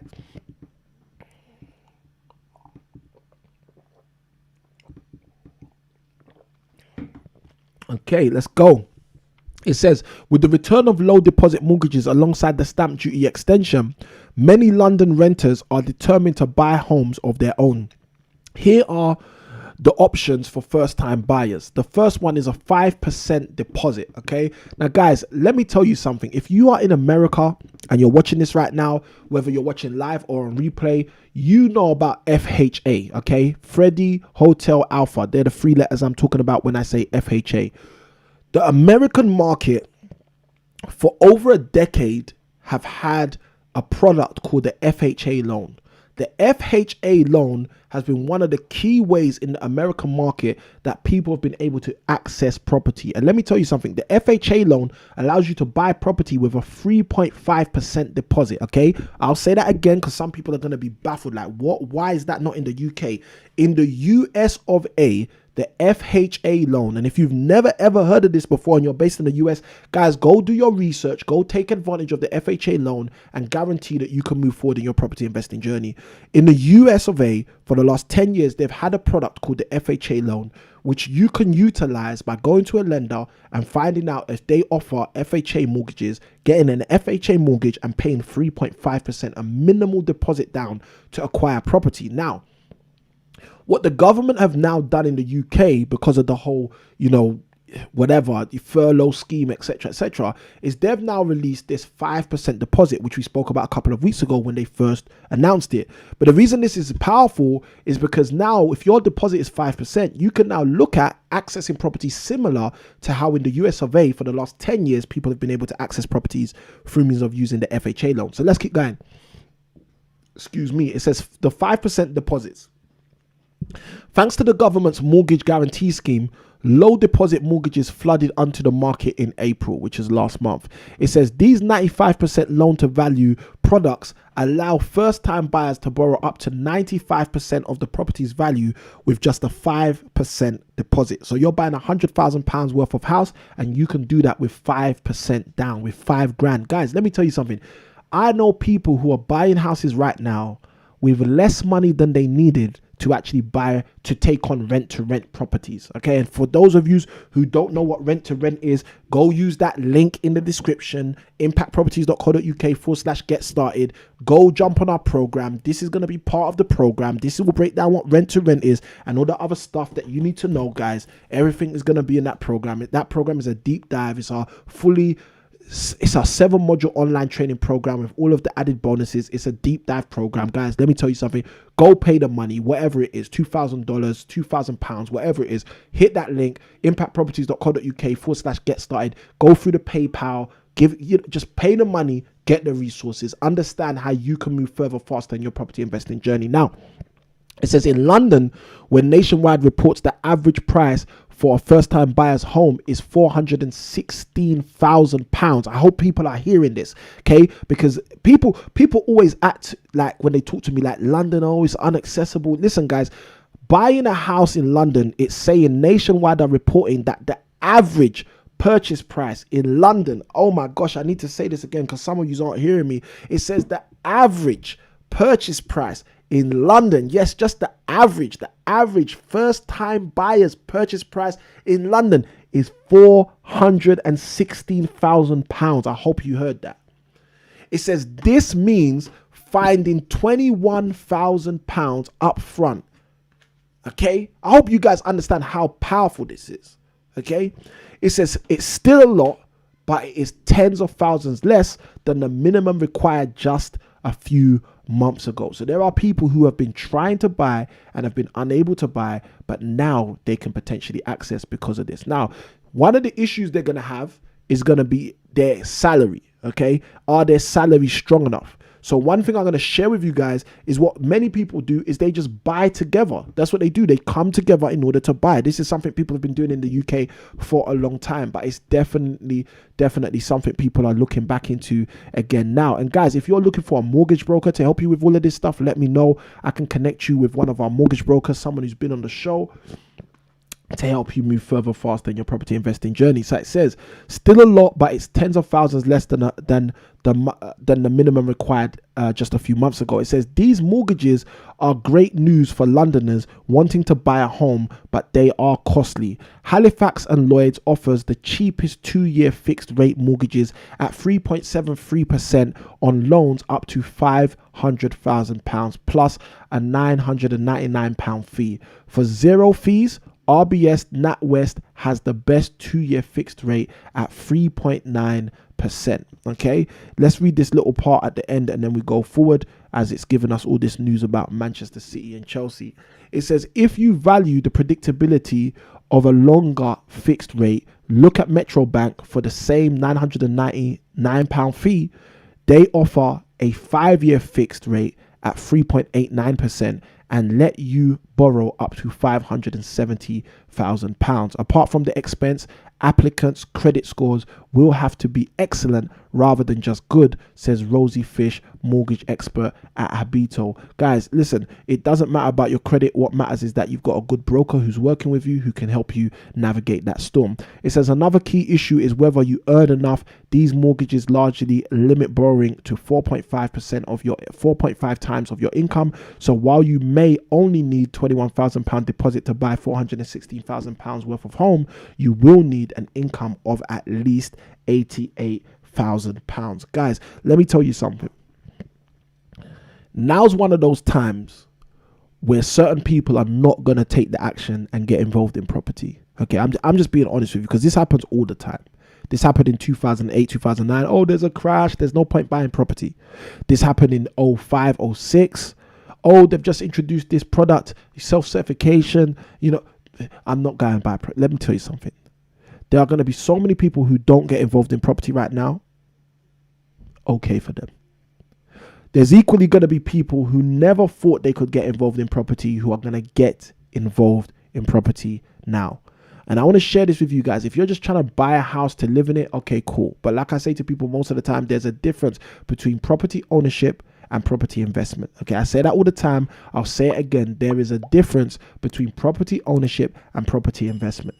And I'm sharing with you based on that 5% deposit for first-time buyers, and also, because some people don't know this, also for home movers, okay? Also for home movers, first-time buyers and home movers, that might just be enough to tip the scale to get you into something that you have dreamed of being able to get into, which is the property market. So guys, I just wanted to give you that value before we keep trekking on. Let me go into the second article, and then we're going to open it up for news. I did have a third article, but I'm not going to touch on that for today's show, just in terms of saving some time. So guys, if you are getting value on tonight's show, hit that like button if you haven't already. If you have hit that like button, what I want you to do is hit that share button. Let someone else know that you're getting value here right now with the Impact community. Guys, we do this for you guys. We do this for you guys. All right, let's jump in. So, second article I wanted to share with you guys, because some people are believing that property people aren't making money right now. Some people are believing that now's not the time to make money in property. Some people are believing that the yields are not good right now, and the yields have no strength right now, and there's nothing going on right now as it pertains to generating wealth in property. Let me tell you something. If you believe that, you've got it wrong. Okay, and I've been saying this for a long time. I've been saying for a long time that now is the time to generate property returns. I said it all throughout 2020. I've got testimonials galore from several of my students who have gone focused on property throughout last year, throughout lockdowns, throughout all of the stuff that was a distraction. And as a result, they are winning right now. Okay. And not only are they winning, they're winning and sending me messages saying thank you. But guys, this is how it works. Okay. This is how it works. So where we jumping in? Let's jump into this article. Then I'll jump back into the chat in a moment and give you guys some more value as it pertains to that. So it says, how are buy-to-let landlords achieving higher rental yields? This was an article that was released 3 days ago on May the 5th, 2021. It says new research shows buy-to-let landlords are achieving higher rental yields. Here's why landlords are focusing more on yields and ways to future-proof property investments. It goes, according to research by London estate agents estate agency Hamptons, the average yield earned by a landlord who bought a property in 2020 was 6.2%. So we're comparing this to last year. Okay, for landlords who were selling, it was 5.2%.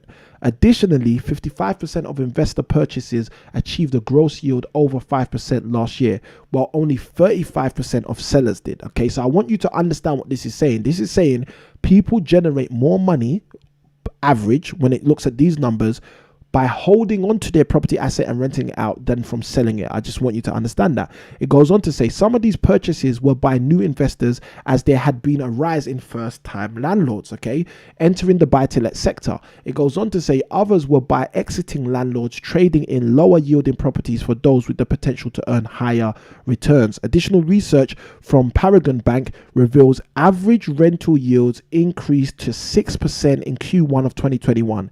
This is the highest level in 3 years.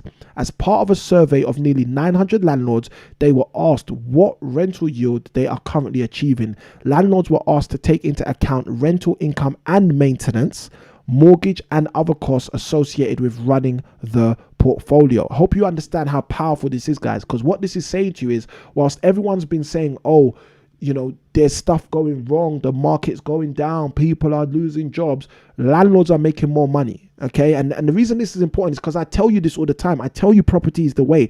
I tell you should use property, not the way, like the proverbial way. Like I believe Jesus is the way. Okay, but I'm sharing with you, if you want to generate financial freedom, if you want to create, you know, lifelong legacy, property is definitely the primary path to follow. And I say that with all confidence, okay? Yes, I shared earlier on the show, I generate income from cryptocurrency. I've shared earlier on the show, I generate money from stocks and shares. I shared earlier on the show, I generate money from the Forex market. But property has predominantly, for the last 12 years, been my primary focus in generating wealth, and is one reason why. Okay, if you want to know the reason, write the word reason in the chat. If you write the word reason in the chat, I will tell you the one reason why I have predominantly focused on property from a logical standpoint, not from a spiritual and all of those, which I could add, but just from a logical standpoint to help you as an investor understand why you should focus on property.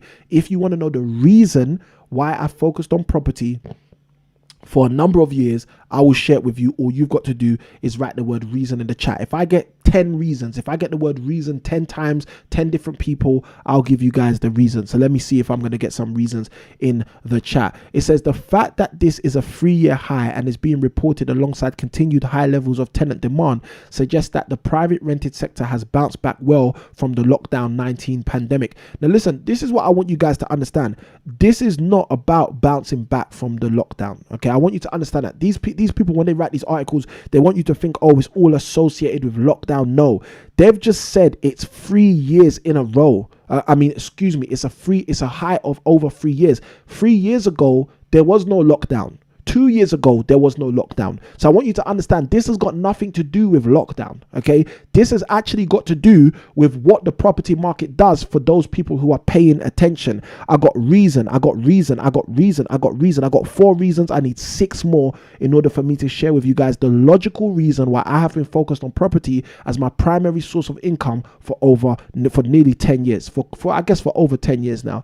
All right, it says the fact that this is a 3-year high, where we are, okay, cool, and is actually stronger as a result of providing stable homes for tenants during the challenges of the past year or so. Now that last part of this paragraph, I will say makes sense. Okay, I will say that makes sense. Now look, let me say this. I've been told in the past that YouTube blocks some of our viewers from commenting. If you're being blocked from commenting and you've got my WhatsApp, just write the word reason, send it to me in WhatsApp. I'll know why you're sending me reason. I can see the reasons coming in. Let me just throw them on the screen so you know if I've seen yours. Yogesh says reason, I'm coming. KTR says reason. Josephine says reason. Maria says reason.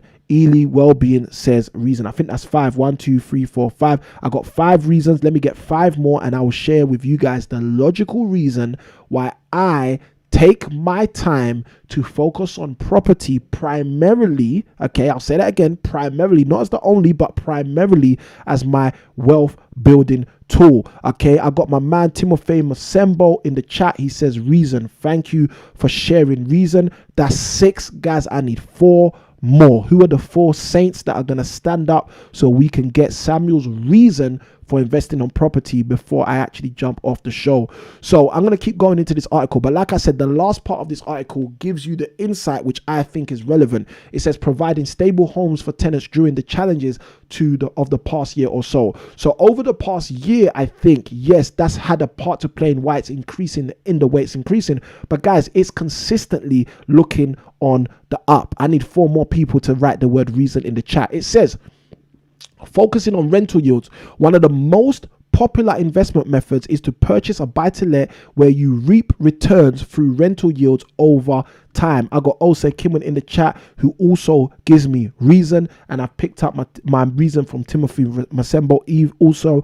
Guys, loving this. Thank you for throwing in your reason. How many have I got? 7. 1, 2, 3, 4, 5, 6, 7. I got 7. I need 3 more people to write the word reason in the chat so I can share with you guys my reason. Let's keep going. It goes, one of the most popular investment methods is to purchase a buy-to-let where you reap returns through rental yields over time. In addition to capital appreciation, the legislative and tax changes introduced in recent years, how many years ago? Because that's important. If you understand how long ago the legislative changes came in, they were roughly 3 years ago. Then you start to understand why these are the highest numbers in 3 years. Because over the last 3 years, all investors like myself have been looking at strategies to get around the fact that now you can't claim mortgage relief. Okay, so some people the light bulbs are going to start coming on in their head right now as I just broke that down. They're going to start realizing, oh wow, Samuel said it, like Samuel's got it. That's exactly what this is. That's why it's all over 3 years, because they announced the tax changes 3-4 years ago. They started to be staggered and implemented over the last 3 years. So that's why the yields didn't look as strong. But now people have found ways around that, whether it's creating a limited company, whether it's partnering with someone else, whether it's looking at other things, etc, etc, etc. I need 3 more reasons, guys, before I can push forward. If you have not written the word reason, if you've not hit the like button, press the share button, but write the word reason if you would like me to share the logical reason why I have focused on investing in property for close to a decade as my primary way to build wealth. Now, it says, in addition to capital appreciation, it says the legislative and tax changes introduced in recent years have put pressure on buy-to-let landlords with lower yielding properties. This has led to some landlords selling off these properties and purchasing the types of properties that typically offer stronger yields. Guys, this is the thing that's funny. Why do these articles not give you a clue? Okay, this is why, look, let me tell you something, guys. This is why I create these resources, okay? 30 Ways in 30 Days was not created because, oh, I want to make a product and help people. No. Listen, this was created because people like the media hide information from you. People out there in the media, they make it so hard for you to understand the basics. This is why I created this Team 10 to show you the 10 key players you need in your property investment business to move further faster in your journey, because the media are hiding the simple information from you.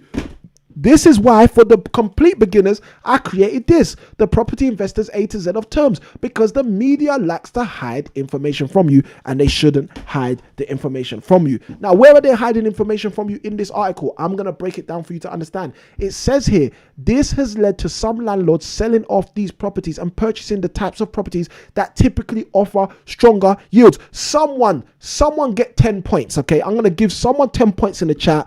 What are the types of properties that typically offer stronger yields? Someone tell me, because they could have written it in the article. Over the last 4.5 years, I have specialized in managing specific types of properties, buying specific types of properties for a specific reason. And this article says specific types of properties that typically offer stronger yields. What are these people doing? Guys, I need the word reason 3 more times. If you're watching this show and you haven't written the word reason in the chat, you need to write the word reason. I need 3 more people to write the word reason if you guys want me to share with you the exact reason why logically I have been focused on moving people forward and using property myself as my primary wealth builder for a decade. I love this. I got the answers coming through. Thank you guys for throwing those answers in. You guys are so right. You're so right. Guys, I hope you're looking at the chat below, because the chat below is telling you exactly what we're talking about. Okay? It looks like the chat below is still trying to catch up. Okay, cool.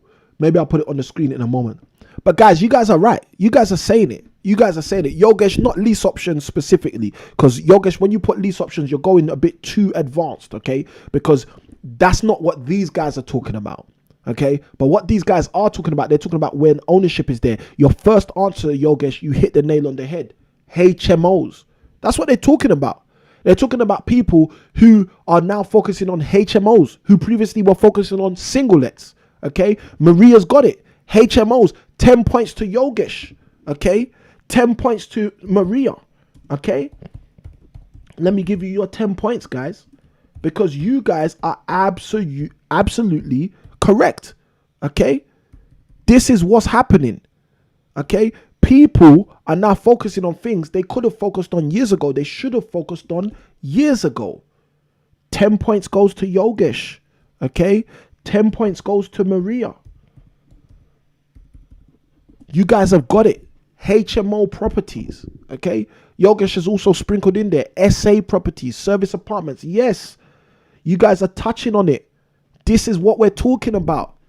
All right, if I got any admin in the chat, can you guys throw some emojis in here to celebrate our people, Yogesh and Maria, who got it spot on? Okay, so SA also does apply, okay?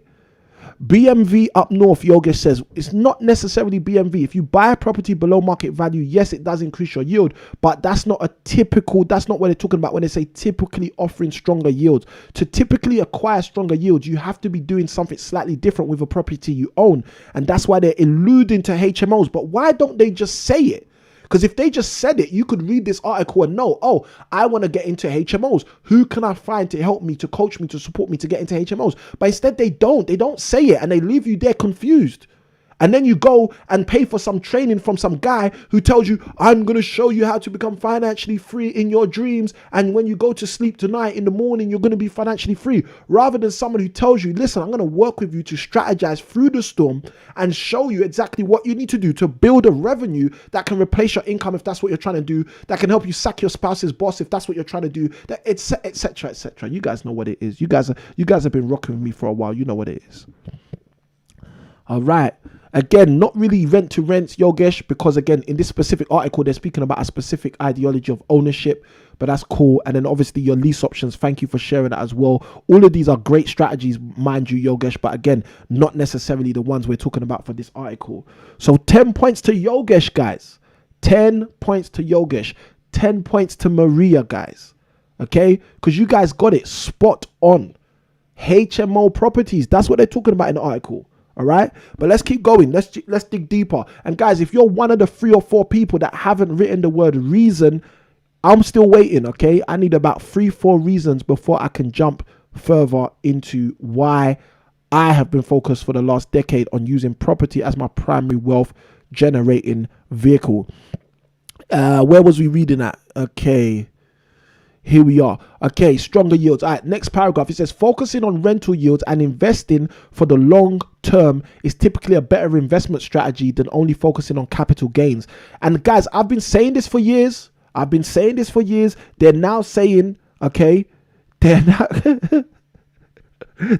saying, I love this. Yogesh, thank you. I need that banter in this show. Guys, who hasn't written the word reason? Because I'm telling you, you want to hear my reason. Yogesh is throwing fire in the chat, asking if he can convert his 10 points to 10 cryptocurrency. Yogesh, unfortunately, the Impact Show is not a crypto exchange, so you cannot exchange your points for cryptocurrencies. But Maria, thank you for adding the LOL and just showing that this is what we're here for, guys. We are here to make this accessible. It says focusing on rental yields and investing for the long term is typically a better investment strategy than only focusing on capital gains. This is especially the case with speculation over capital gains tax rises in the future. Additionally, lenders have required landlords to meet increasingly stringent stress tests when buying buy-to-let mortgages. Now, for those of you who have no idea what that's talking about, it's talking about the portfolio purchasing requirements that were placed on people.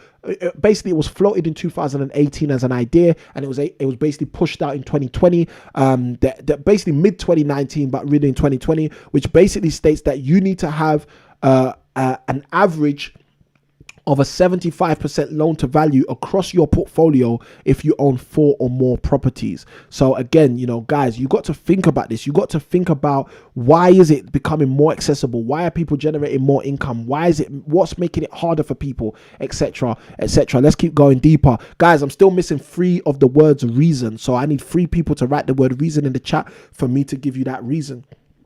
It goes on to say landlords have always bought higher yielding properties than the ones well, boy, the English in here is something else. This shouldn't even be published like this. Landlords have always bought higher yielding properties, I believe it says, than ones they sold. However, the gap between these two has never been wider. The added tax and regulatory obligations. KTR, I'm sure you gave me the word reason earlier. I know you're just being cheeky, so thank you for your cheekiness. But I need 3 fresh people writing the word reason in the chat for me to give you guys the reason I have focused on property for the last 10 years to build wealth for me and my family and legacy. But let's keep going. Landlords have always bought higher yielding properties than the ones they've sold. However, the gap between these two, there we go. I got something fresh. Remy has joined the show. Welcome to the show, Remy. Great to have you on. Remy writes the word reason. I think I need 2 more now, guys, and then I can jump into that. And welcome to the show, Remy. Great to have you on. So it says, however, the gap between these two has never been wider. The added tax and regulatory obligations have made some lower yielding properties unviable. However, many of these properties would have gone up in value since they were purchased. And I would just say, take that information with a pinch of salt. Not all properties go up in value. This is why when people say, oh, I told my children, get into property, you can never go wrong.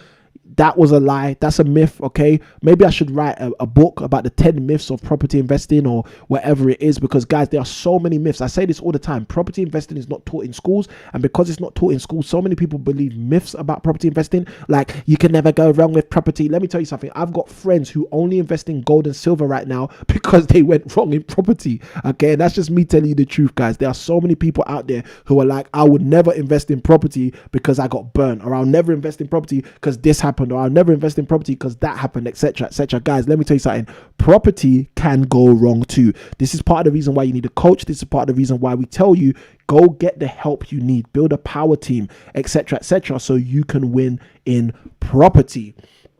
Now, with all of that being said, let's keep going. It says the current landscape has put pressure on investors to optimize their portfolios and find higher yielding properties, providing and adding value. Many landlords have changed how they operate with the recent regulatory and tax changes. Nowadays, many will undertake work to their property in hopes to achieve the highest value of rent possible. This could also add value when selling the property later on. I hope you guys are seeing this, because all this stuff they're talking about in the article is stuff we've been teaching people for a very, very long time.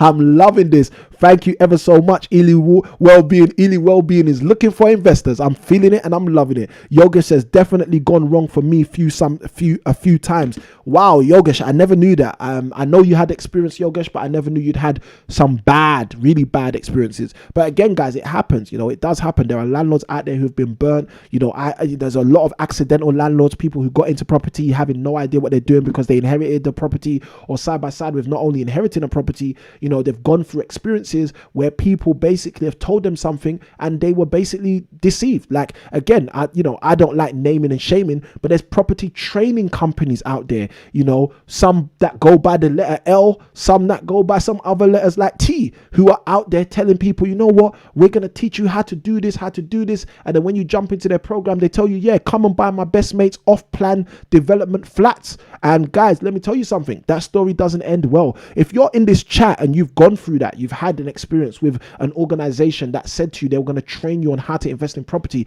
and then started pitching you properties that they were actually selling through their sister companies or brothers or brethrens, guys, let me know. Just write in the chat, I've been through that. If you write the word I've been through that, I'll know you've been through that, guys. But let me see in the chat, because sometimes when I say stuff on this show, people think, oh, it's not real. People think Samuel's making this stuff up. Guys, let me tell you something. There's very few things I have to make up on this show. You know why? Because I've got enough coaching clients who tell me these stories, who tell me, Samuel, the reason I chose you, I saw you're a family man. I saw that you're really keen in terms of helping people. I know because of your educational background that you spent time giving back to children and our society. And I know you'll give back to me. I know you're integral. I know you follow your values and your beliefs and all of those things. Guys, let me tell you something. There's other people out here who are in the property training space who will tell you they follow certain beliefs too.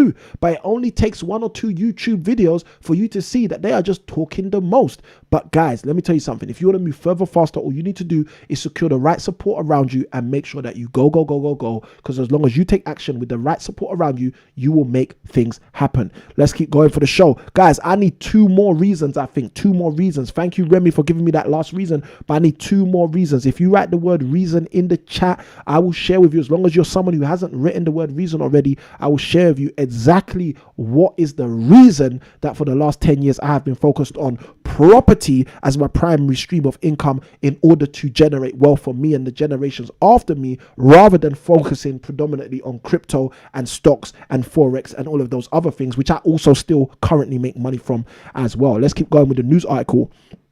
I'm going to read this last paragraph again. Just think it's quite pertinent, and I think there's a lesson in there for someone. It says, many landlords have changed how they operate with the recent regulatory and tax changes. Nowadays, many will undertake work to their property in hopes to achieve the highest value of rent possible. This could also add value when selling a property later on. Going green can add extra selling points when attracting tenants. Landlords can also benefit from favorable mortgage rates for green properties, which can allow you to make this article should not have been published with these errors of grammar, to make savings on mortgage repayments. Additionally, greener properties will likely have better resale value moving forward. Investing in a new property, which tend to have the highest EPC ratings, or making green improvements to your property can be a good way to future-proof your investment. Adapting to modern life can also allow landlords to future-proof their property investment.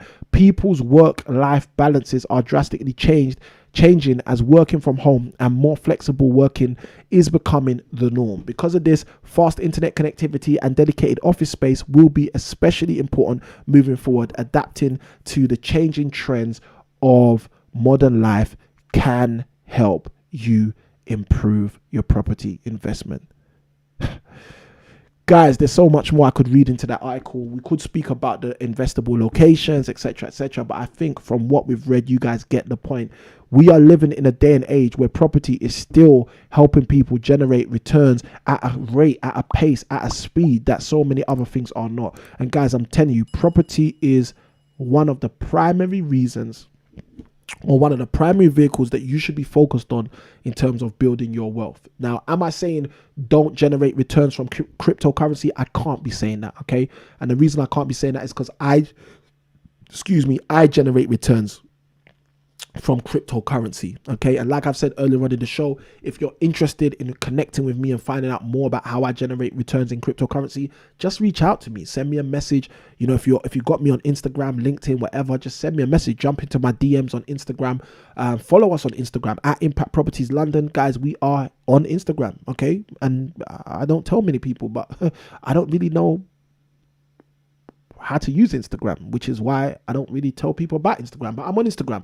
So if you're on Instagram, jump on Instagram at Impact Properties London, follow us and slide into my DMs and ask me in my DMs, Samuel, how are you generating returns on cryptocurrency? Also the Forex market. I generate returns on the Forex market. Slide into my DMs, ask me how I'm making returns on the Forex market. But the point I want you to make is, even though I make returns on stocks and shares, Forex, as well as the cryptocurrency market, the honest truth is I still focus on property as my primary vehicle to generate returns. And I haven't got enough people writing the word reason. I think Dion, you were with us earlier. I don't know if you're still with us now. Dion, you haven't written the word reason. Anyone else who hasn't written the word reason? Naomi, we had you on the show earlier. You haven't written the word reason. Are you not interested in the reason, or you just didn't ask, or you just didn't pick up that we were looking for the reason? But guys, if I get two more, I'm going to count in a minute. I think it's two more. If I get two more people who haven't written the word reason, writing the word reason, I will share with you guys the reason I focused on property for the last decade to be my primary vehicle to generate wealth and income, not only for me, but also for my generation. So I'm jumping back into the chat. Here's your clarion call. If you haven't written a question and you got questions about property, about the articles we've read, etc., write the word or Q, or write the letter Q and then write your property question. No question too big, no question too small. It's that time. We are now taking questions for the community. If you have a property question, no matter how big or small, write that question in the chat. Let's go. All right, now, just saying, yeah, just saying. I'm just saying, if I'm allowed to just say, Remy, who's been on the screen for a while, she's right here. Remy has one of the one seller away t-shirts. Just saying, yeah, just saying. Remy, let them know you got the t-shirt, sister. Remy's got one of those t-shirts. Mrs. Ikhinmwin came to the rescue with the reason. Thank you, Mrs. Ikhinmwin. I see you in the stream. Guys, Mrs. Ikhinmwin, she likes to save you. She likes to rescue you guys. Where would we be without Mrs. Ikhinmwin, guys? Thank you, Mrs. Ikhinmwin, for being on the stream and for helping out. Mrs. Ikhinmwin, can you just throw some emojis in the stream? Just throw some emojis. I feel like we need some emojis right now. I feel like people are missing the fun right now. Let's get some emojis up in the stream. All right, so let me check my reasons. I got reason from Yogesh. I should check on here because then that way I can show you guys. Woo, guys, if you are getting value on this stream, just write the word value. Let me know you're getting some value. I feel like this has been a powerful stream so far. We've covered quite a lot of stuff. We spoke crypto. We spoke crypto legalization. We spoke Dogecoin. We spoke Elon Musk. Guys, tonight is the show. All right, let's jump in. So I got my first one from Yogesh. I got KTR, who's always early to the party, who gave me my second reason. I got Josephine, who gave me my third reason. Josephine, thank you for showing up early to the show. I got Maria, who gave me my fourth reason. I got Ely Wellbeing, who gave me my fifth reason. I got Timotei Masembo, who gave me my 6th reason. Is that 6th or 7? Am I counting wrong? 1, 2, 3, 4, 5. Yeah, that was the 6th reason. Yep, that was the 6th reason. I got also Ikhinmwin, who gave me my 7th reason. I love that. Hit number 7, the perfect number, completion. So I just need 3 more. And as I scour through, I know I got Remy, who gave me my 8th reason. And then I had Mrs. Ikhinmwin. Oh, I love the emojis. Thank you. I just got the emojis. I got Mrs. Ikhinmwin, who gave me the 9th reason. So guys, we need one more. We need one more. We need one person who hasn't already written the word reason to write the word reason in the chat, and you guys will get my reason. And I see Yogesh has thrown a question inside, so thank you, Yogesh. We're going to jump into the questions in a moment. Guys, if you've got questions, throw your property questions in now, okay? Oh my gosh, Cheryl Martin blows it up. Boom, boom, boom, boom, boom. Cheryl, thank you ever so much for jumping on the stream. Guys, she did it with power. All caps, space, reason. I'm loving that. I am loving that. Cheryl Martin, thank you for joining the stream. Cheryl, also, just so you know, we got the message. My team reached out to me. They told me that you sent an email, and they actually forwarded the email to me, and I recently read the email. Thank you ever so much. I appreciate you. I love it when people come with that value, that power, that strength. And that email that you wrote, the testimonial, was extremely powerful. I don't know how much you want me to disclose on live. So as a result, I'm not going to disclose. And this is why I'm speaking generically. But Cheryl, thank you for your email. We appreciate it. It's been forwarded to me. I've read it myself. Book a call. Let's have a chat and see what we can do moving forward to help you go further, faster in your property investing journey. So guys, the 10th reason came from Cheryl. All right. Cheryl says, nice, big thanks. You're welcome, Cheryl. 10th reason came from Cheryl. So I'm going to tell you about the reason I decided to invest in property. And I have been focused on property as my primary vehicle for the last 10 years, regardless of the fact that I generate returns in cryptocurrency, regardless of the fact that I generate returns in the Forex market, regardless of the fact that I generate returns from stocks and shares. And I'm going to tell you that straight after a word from our sponsor, who kindly enough is me. So guys, on tonight's show, if you haven't already gone and got yourself a copy of the Sourcing Blueprint, I want to encourage you to go and do that. It's absolutely free. This blueprint is a 4-step guide to show you how you can move further, faster in your property journey. The word sourcing only means finding great property opportunities.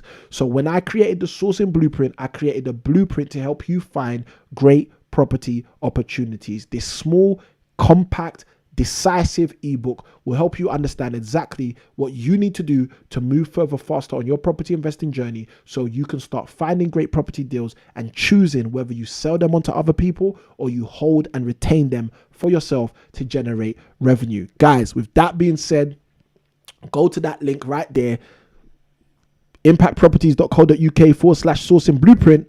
Get yourself the blueprint absolutely free. Have a read and then come back to me. Send me an email. Let me know how much value you got out of that ebook, because I'm always keen and interested in hearing feedback from our community. Now, with that being said, if you haven't hit that like button. Side by side with that, hit subscribe. And if you haven't, hit the bell so the bell can bring. So you can get that bell notification every single time we go live. That's what we need, guys. We need the bell notification pressed. It's real, guys. Guys, this is a real stream. I hope you know this is a real stream with real people and real love, guys. This is what we do. Cheryl Martin gives us number 10. There's no hiding anymore. So let's go. So you guys wanted to know the real reason that I have spent the last 10 years focused. Oh my gosh, I got to do this. Apologies, guys. I see you guys, when the comments are powerful enough, they will distract me. Ely Wellbeing says, great sponsor. Thank you ever so much, Ely Wellbeing. I know you've seen that sourcing blueprint. I believe you've seen that sourcing blueprint. Guys, the sourcing blueprint is fire. Make sure you've got that ebook in your arsenal. If there's one ebook you've got, it should be the sourcing blueprint. You can actually use what I break down in that blueprint in every area of business. So again, guys, definitely go get yourself the sourcing blueprint. All right, cool. Now, you guys asked me to explain the reason that Samuel Ikhinmwin has spent the last 10 years focused, dedicated on the vehicle of property as the vehicle to primarily generate wealth for myself. Now, let me break a few things down for you guys so you have a very clear understanding. Now, this is the point, if you haven't, to go get a pen. If you haven't got a pen with you right now, this is the point, if you haven't, to go get your stylus so you can write this down on your tablet, iPad, notepad, whatever you've got right now, because you're going to get some bombs right now. This is the point, if you haven't, to go and make sure you turn up the volume in your AirPods, earpods, whatever you've got, whatever you call them. So when I'm starting to break this down, you guys can understand it back to back as information that you need to use moving forward. Now, here it goes. First reason why. If you go to any first world nation and read their Forbes top 40 list or their 100 wealthiest people's list. In the UK, we have the Times, okay? So the Times 100 top 100 list, etc. If you go to any, I'm going to say it one more time. If you go to any, this is the reason, guys. I want you to break this down because these are logical reasons. These ain't about fluff. These ain't reasons that, oh, work for you but don't work for me. I want you to understand this. My first degree was in computing and statistics. One of the things I'm passionate about is understanding trends, predictions, understanding the statistics. What is the probability of generating wealth if I go down the finance route, if I go down the JOB route, which Robert Kiyosaki coins as the just over broke route? What is the probability of me becoming wealthy if I go down the cryptocurrency route or if I go down the forex trading route? Now, all of these people out here in this world are saying to you, go and get crypto. Some people are saying to you, go and trade forex. Some people are saying to you, come and do property. Everybody's giving you their opinion. Thank you for your opinion, everybody.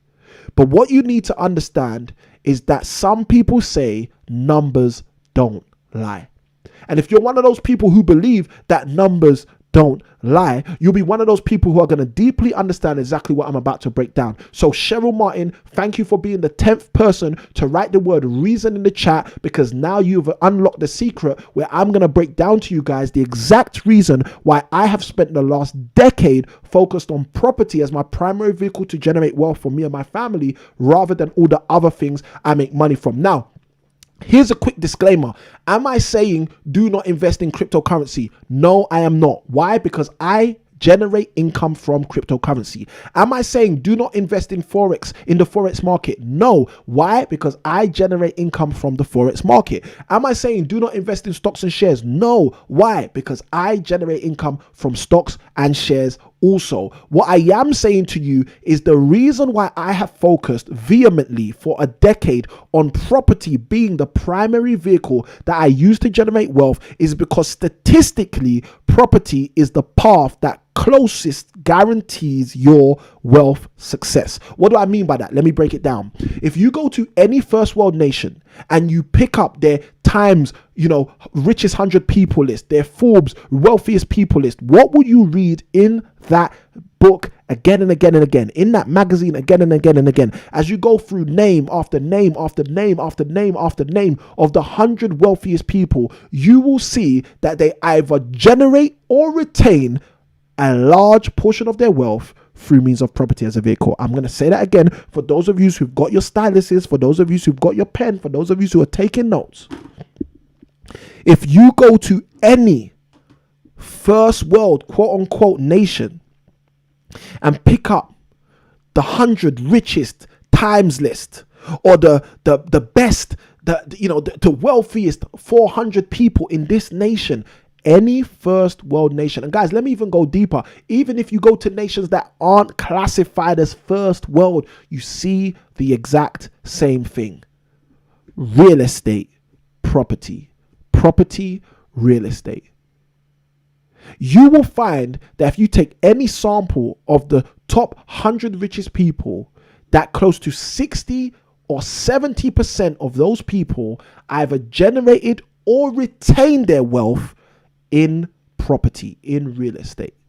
Now, why is this so important? Well, this is so important for someone like me who's a very logical thinker and says to myself, what's going to give me statistically the best chance of building wealth that can actually be transferred to my next generation, that can actually be transferred past my children to their children? What statistically gives me the best opportunity, the highest probability to build wealth for me, my children, my children's children, and the children that come after them? And the answer is, go to the rich list. Go to the rich list and ask yourself, how many of those top 100 rich people actually are second generation, third generation, fourth generation millionaires, billionaires, trillionaires, etc.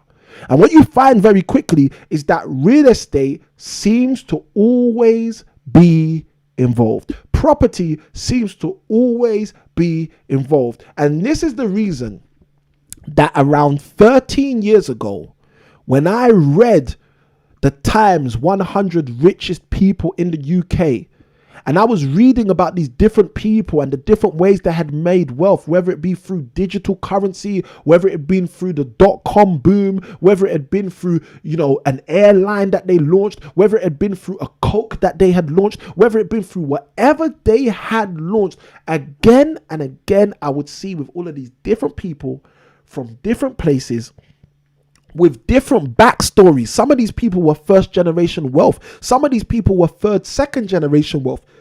But again and again, I would see real estate holdings and property holdings. And in some cases, the real estate and property holdings will make up over 50% of the person's net worth. So you got to think about that. If that's happening again and again and again and again, what does that tell you, guys? Let me tell you something. I've got a chart over there. Okay, I've got a chart over there on the wall on the other side of my office. At the top of the chart, it has 3 words. And those 3 words are 3 words that I would be a fool if I stopped living by. And let me tell you what those 3 words are, because those 3 words are what got me out of a day job.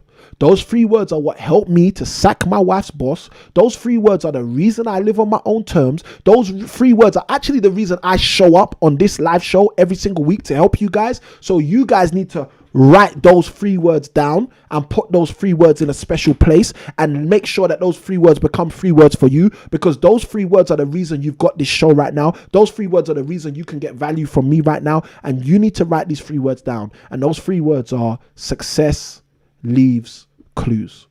This is the reason why I make sure I have a coach in my corner. This is the reason why I am grateful and thankful to God for my dad. When I was growing up, my dad was my coach when I was growing up. I never knew it. I never saw my dad as a coach. I never said to my dad, "Dad, you're my coach." But my dad has been my coach for over 3 decades, guys.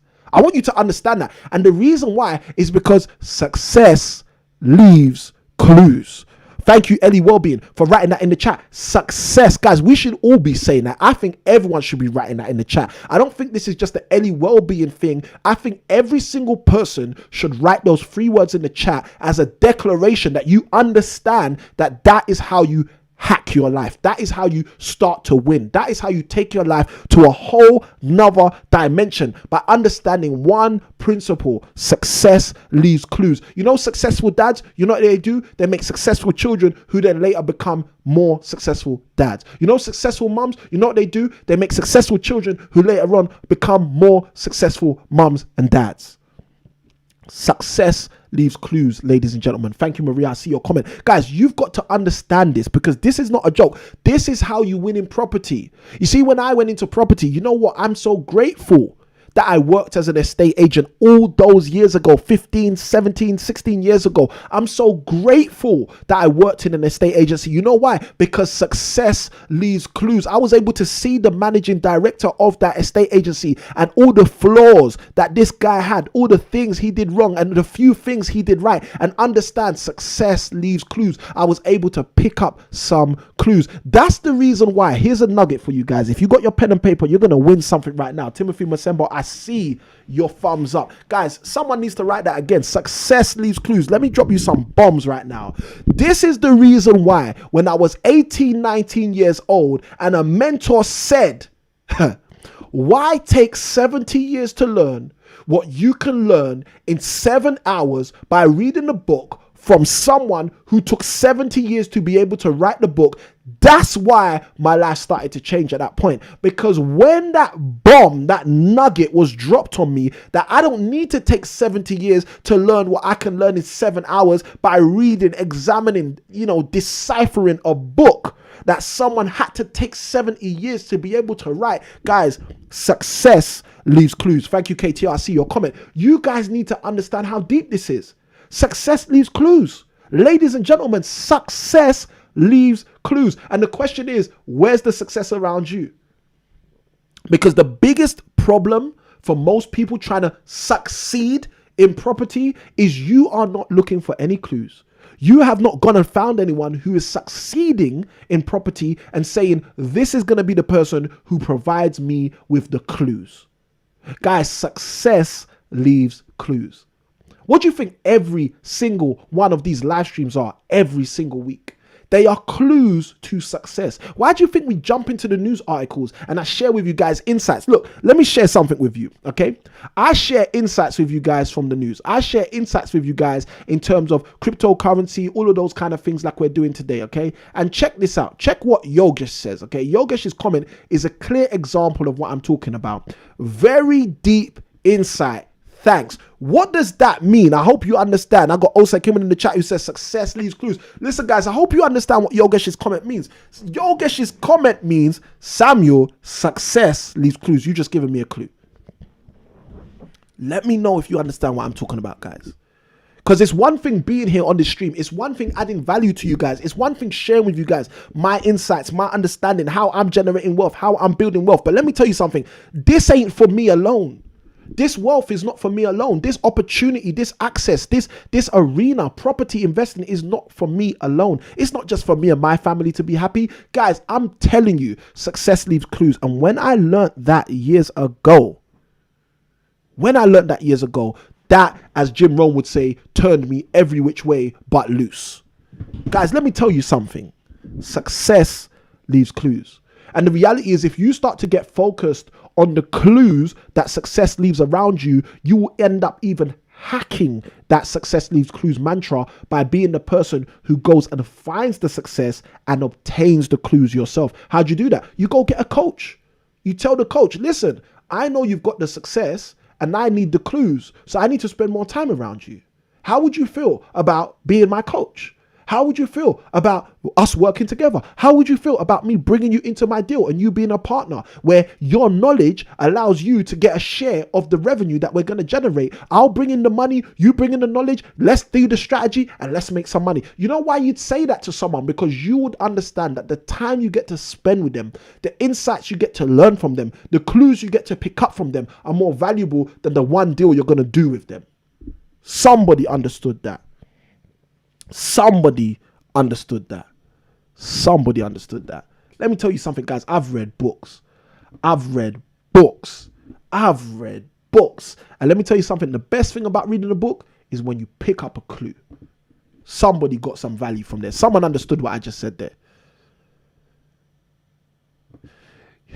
Yogesh, thank you ever so much. Yogesh says in the chat, when he realized what I just said, he went heavily into property. Wish they taught me this at school. Yogesh, they cannot teach you this at school, sir. They cannot teach you this at school. I guarantee you, I used to work in education. I guarantee you, they cannot teach you this in school. All right?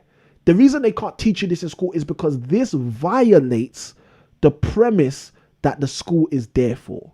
And some people are going to hear that and be like, Samuel, that's deep. Like, how can you go that deep? That's the truth. Okay? And sometimes the truth hurts. That's what they say. But that's the truth. It's not the teacher's fault, okay? People blame the curriculum. The curriculum was created by someone. It's not the curriculum's fault, okay?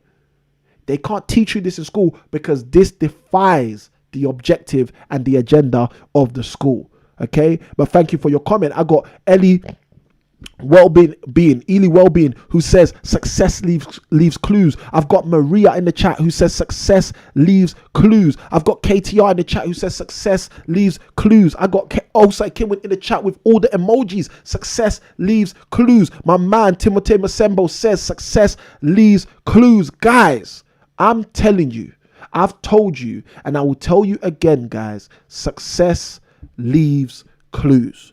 You see, for some of us, we haven't realized that. For some of us, we haven't understood that. For some of us, we haven't gone out of our way to make that a part of our life. We haven't done what it takes to make it a part of our life. That success leaves clues. Listen, guys, let me tell you something. Why do I pay over £20,000 to go and do a training program? Because I understand that success leaves clues. Okay, now some of you might be like, I'll never pay £20,000. Okay, and you'll never pick up any big clues. Okay, I'm just going to keep it real with you guys. If you're in that fixed mindset, that closed mindset that you can't invest in yourself, let me tell you something. If you don't see yourself as worth more than £20,000 a year, or worth more than £25,000 for training, or if you don't see yourself, guys, let me tell you something. I studied 4 degrees and I paid money to get in some of those degrees. Let me tell you something. I saw myself as worth it, which is why I paid for it.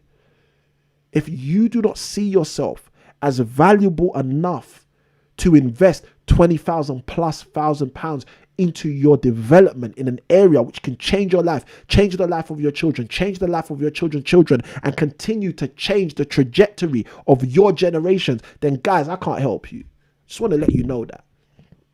Now, yeah, we can jump on the live show. Yeah, we can do this for free. Yeah, we can add value. I love all of that, guys. But let me tell you something. Real significant change comes when people make that commitment to understand that success leaves clues, and they place themselves in the pivotal position of all of that success. So guys, I want you guys to really be thinking about this. I got Remy in the chat, powerful comment. She says, been hearing that quote for ages. Now I know the meaning. Absolutely right. You're welcome, Remy. This is what we do. I want you guys to understand this. Okay. And I appreciate and I thank God for people like Remy who are humble enough to express those statements in such a real way. Because sometimes we hear things, but we don't actually understand what they mean. I'll break this down for you guys even more because I want you guys to understand this. Sometimes we hear things with our ears, but we don't hear them with our heart. That's what I mean when I was coming back to Remy's comment. You see, sometimes we hear things with our ears, but we don't hear things with our heart. I want you to understand that. So Remy might have heard with her ears again and again, success leaves clues, success leaves clues, success leaves clues. But Remy may never have heard with her heart, success leaves clues. Oh, this is what it means. And this is why having a coach takes things to the whole nother level. Having someone who's there to support you, who can show you, who can hold you accountable and say, no, this is where you're going to get the value. You're not going to get the value in the words, success leaves clues. You're going to get the value in the meaning, in the intricate meaning. As it resonates and permeates through your mind and through your heart. Now you understand what it means. Success leaves clues. This is why you should invest in reading books. This is why I create these programs. This is why. Because success leaves clues. And if you give the right people enough clues, let me tell you something, nothing can stop them. Nothing can stop them. Some of you guys, you know some of the reading I recommended as we went through the 21 days of your property investing success, 21 days of value I gave you guys. And you can go and watch that value. impactproperties.co.uk/day1. If you go to that link in the description, impactproperties.co.uk/day1. 21 days I spent with you guys breaking down success leaves clues.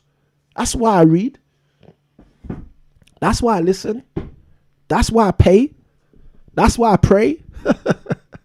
Oh, guys, I'm telling you, I love you. I'm telling you, I love you. Guys, if I didn't love you guys, I would not spend this much time with you guys breaking this stuff down. I'm telling you guys, I love you. And for anyone who doesn't know it's real, it is that real. So if you have not hit that like button, hit that like button. If you haven't hit subscribe, you know what to do. If you haven't pressed the bell, massage that bell and let the bell know that you aren't ever letting it go. Guys, it's that real. Success leaves clues. And I want you to get clues. Okay, I want you to get clues. I don't want you to be the person who knows what Samuel Ikhinmwin just broke down. Success leaves clues, but you got no clues in your life. Remy says, "Yeah, still got my T-shirt. Well done, Remy." I told you guys earlier on. I had Maria asking me about the baseball cap. I said that's the only thing with no link in the description. Yogesh was asking about the baseball cap. One seller away, guys. There's a few people that understand what this concept means. Why? Because they've done our online program. They've worked with us online. They understand the depth of this. All right. So Remy, you do your thing, girl. All right. I got comments I'm now realizing I had not even seen. All right. So let me jump into these comments before we wrap up for tonight's show. All right. I got my man Ely Wellbeing. He says, connect me to your friends who are invested in gold and silver, Samuel. We got to do that. We got to find a way to make that happen. All right. I'm feeling that. Yogesh says there is property education accreditation now approving courses. Yeah, look, listen, let me tell you something. You can't approve real stuff. Let me just put it that way. Okay. Let me put it this way. GCSEs are accredited and approved. A-levels are accredited and approved. How much do they help you with financial freedom? Do you get what I mean? Like I'm not saying I don't think there should be accreditation around property training, but what I'm saying is, you see, when someone can change your life and they're willing to change your life, whether they're accredited or not, you need to just take the step and make it happen and get your life changed, especially if you want life change. That's my belief. So yeah, someone might say to me, "Oh, Samuel, I'm accredited." Someone might say I'm not accredited. It's got nothing to do with accreditation for me. I lived in that world before. I studied 4 degrees looking for accreditation. Let me tell you something, so you understand. I was planning to start my doctorate, and I was adamant I was going to do my doctorate in certain different things, and I was all looking at which uni. And then I found a university called Christian Leadership University, CLU. And I remember going on the website, reading about what they do and all of that stuff. And they were actually one of the only places offering the doctorate in what I was actually interested in, which was a doctorate in Christian leadership. Because those of you who know me, you know my life's vision. You know that I have a vision to build free schools in Africa, the West Indies, and also in the UK. And you know that we have a big plan for those schools to teach entrepreneurship and enterprise with a Christian curriculum. And you guys know that we use property as a primary vehicle to generate revenue in order to fund those schools. And then side by side with that, we have a passion in terms of ministry to support 300 families on a regular basis. Now, those are my life goals. They're the things I focus on. I spend most of my life focused on those 3 areas besides my family. Now, the reason this is really important is because when I saw that this university, CLU, Christian Leadership University, had a doctorate program in Christian leadership, I was like, well, I should have a doctorate in Christian leadership. Like, that's the subject/topic that I should actually study, because that fits what I'm trying to produce on this earth. Then I started to do my research, Ecosmia, it's great to have you on the show. I started to do my research into what CLU was all about. And one of the first things they said on their website is we're not accredited. Like, we're US based, but we're not accredited by any educational system. And guys, let me tell you something. It took me a day or two. This was a couple of years back. It took me a day or two to be like, oh, do I really want to study a doctorate from an organization that's not accredited? Then I thought to myself, am I stupid? Why am I thinking about accreditation? The accreditation is not going to determine what value I receive from this organization. Success leaves clues.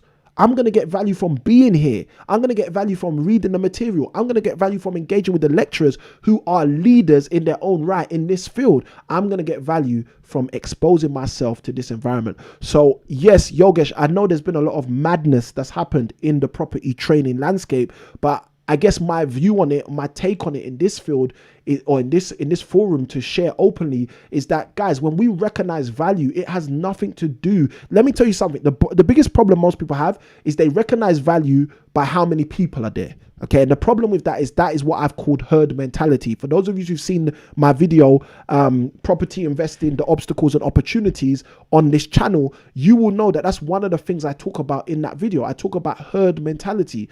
The problem is, if you go to an event because the event costs £1 and there's 100,000 people there or 10,000 people there, and you say to yourself, well, this is value because he's charging £1 and there's 100,000 people going, so yes, it's definitely value, then you are the one acting like a moron, if that makes sense, okay? Or let me even say it to me, then I would be the one acting like a moron. The reality is this: when you jump on this live stream, maybe you jump on the live stream because it's free. Maybe because Samuel hasn't charged you a £799 a month membership, you feel like, oh, it's free to spend an hour or two with Samuel. I'll jump on the live show. It's free and I know I'll get value. But you see, the problem with that sometimes is we don't put value on the value we're receiving.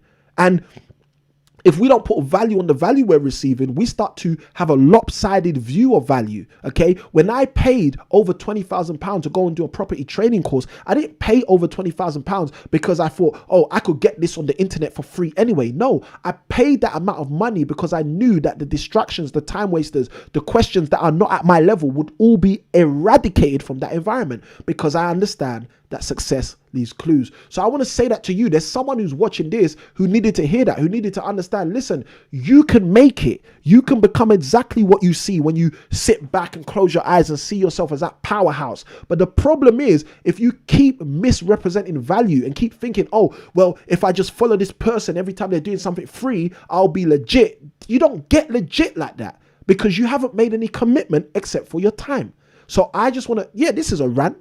I feel it. But guys, I want you to understand this, okay? It's not about, oh, 100 people are going there, they're signing up, so I'm going to sign up. You have to psychologically take yourself out of that mindset, okay? That's why people get missold, because they see everyone else doing it and say, oh, I'm going to do it as well. What we need to do is we need to be very intelligent people. That's what human beings are. We're intelligent creation, okay? We're not foxes. We don't have to do the same thing every single day. We're not doves or birds or pigeons. We don't have to do the same thing every single day. We can change our rationale. And what you need to do is you need to now lean on your 30, 40, 50, 60 years of experience and say to yourself, throughout my life, where have I recognized value? And for example, if it's been with Samuel Ikhinmwin, drop the bag, drop the coin, put the money in the slot and move forward with Samuel Ikhinmwin. If it's with someone else, drop the bag, drop the coin, drop the money in the slot and move forward with them, because value, when it is appreciated and recognized, it can help you move forward. Hopefully someone got value from that. Let's keep going. All right. All right, let's go. Yogesh says, question, anyone recommend a good broadband company? Yes, Virgin Media. That's my recommendation. Anyone else who wants to recommend in the chat, feel free to do so. I have Virgin on about 5, 6, probably about 7 properties. But again, guys, you know, choose who you want. This is not broadband advice / disclaimer. But again, yeah, I think Virgin Media are good, but choose whoever you will. And guys, those of you in the chat, this is a community. Feel free to let Yogesh know who you'd recommend as well. Yogesh asked another question, mortgage related question. I would say ask a broker, but I'll give you my view. Yogesh asked, should we fix mortgages for 5 or 2 years, pros and cons? Okay, my advice is always fix a mortgage for as long as possible. The reason why is because for as long as possible, you know what you're fixing for. If you are not an investor, if you're the kind of person who's a fix and flip, then again, 2-year mortgages might make more sense to you. If you're the kind of person who's trying to buy and hold like me and most of the people in our community, I would say to you, 5-year fixed always makes sense regardless of the rates. That's just, and take that with a pinch of salt when I say regardless of the rates. I'm saying regardless of the rates in this current climate because the interest rate has been so low for so long. So right around now, 5%, 5-year interest fixed is kind of okay. All right, so that's my point. I got Cheryl in the chat. She says, nice, big thanks. I got also Ikhinmwin. He's penning the pen. I love it. I got Cheryl in the chat. She says, my pleasure. Can't wait to chat. Neither can I. Ely Wellbeing says, great sponsor. Thank you for your comment. Real estate. When I realized this, success leaves clues. Hopefully I'm catching up now. Success leaves clues. I got Timothy Masembo with the thumbs up. I got KTR with the success leaves clues. I got also Ikhinmwin, success leaves clues, prayer hands. I got Timothy Masembo, success leaves clues. Thank you guys for being part of this stream, guys. This stream is off the chain. I've got also Ikhinmwin says, totally with you. All right, now let's jump into this. Yoga says, so should we teach kids there is another way other than getting a degree or getting A-levels, GCSEs to be successful? Okay, the answer to that is of course, all right? In good Jim Rohn fashion, the answer to that is of course, not yes. The answer to that is of course, 2 words. And the answer to, and the reason why is because this is why you have so many young people who commit suicide when they fail their GCSEs or when they fail their A-levels or when they fail their masters or when they fail their degrees. Like, these are people who haven't even gone into the workforce. They haven't even experienced life. Why would you commit suicide because you failed your degrees? Because your parents, your community have put so much pressure on you, making you believe that that is what success is. Let me tell you something. Let me be real with you. Okay, when you can't pay your bills at the end of the month, you do not go and find your degree and pray to your degree. You do not go and find your degree and ask your degree, oh, degree, can you give me some money at the end of this month? Let me tell you something. Your degree becomes obsolete the moment you get it. Yes, it may be relevant on a job application or on a CV, but even when you go into that job, even as a doctor, even if you're a medical doctor, when you go into work, it's your ability to perform that job on the job which is determinant of whether you keep that job or not how many degrees you got. I have never heard a conversation such as, listen, I want to fire him, but he's got so many degrees, we've got to keep him. It doesn't happen, guys. It doesn't happen. Nobody classifies your degrees as your sticking or staying power. So for me, degrees, qualifications are not a measure of success in any way, shape or form. They're a measure of performance, especially for our children. If your child's 11 years old and your child is going up against a whole bunch of other 11-year-olds to get a SATs test and your child comes out with 6 6s and a 5, then guys, you're going to be like, yeah, my child's successful. It's a measure of performance. It is not a measure of success. I want you to understand that, especially because your degrees are not going to put bread on your table. That's just my opinion and my thoughts on that. Let's jump into the next question. Another one from Yogesh.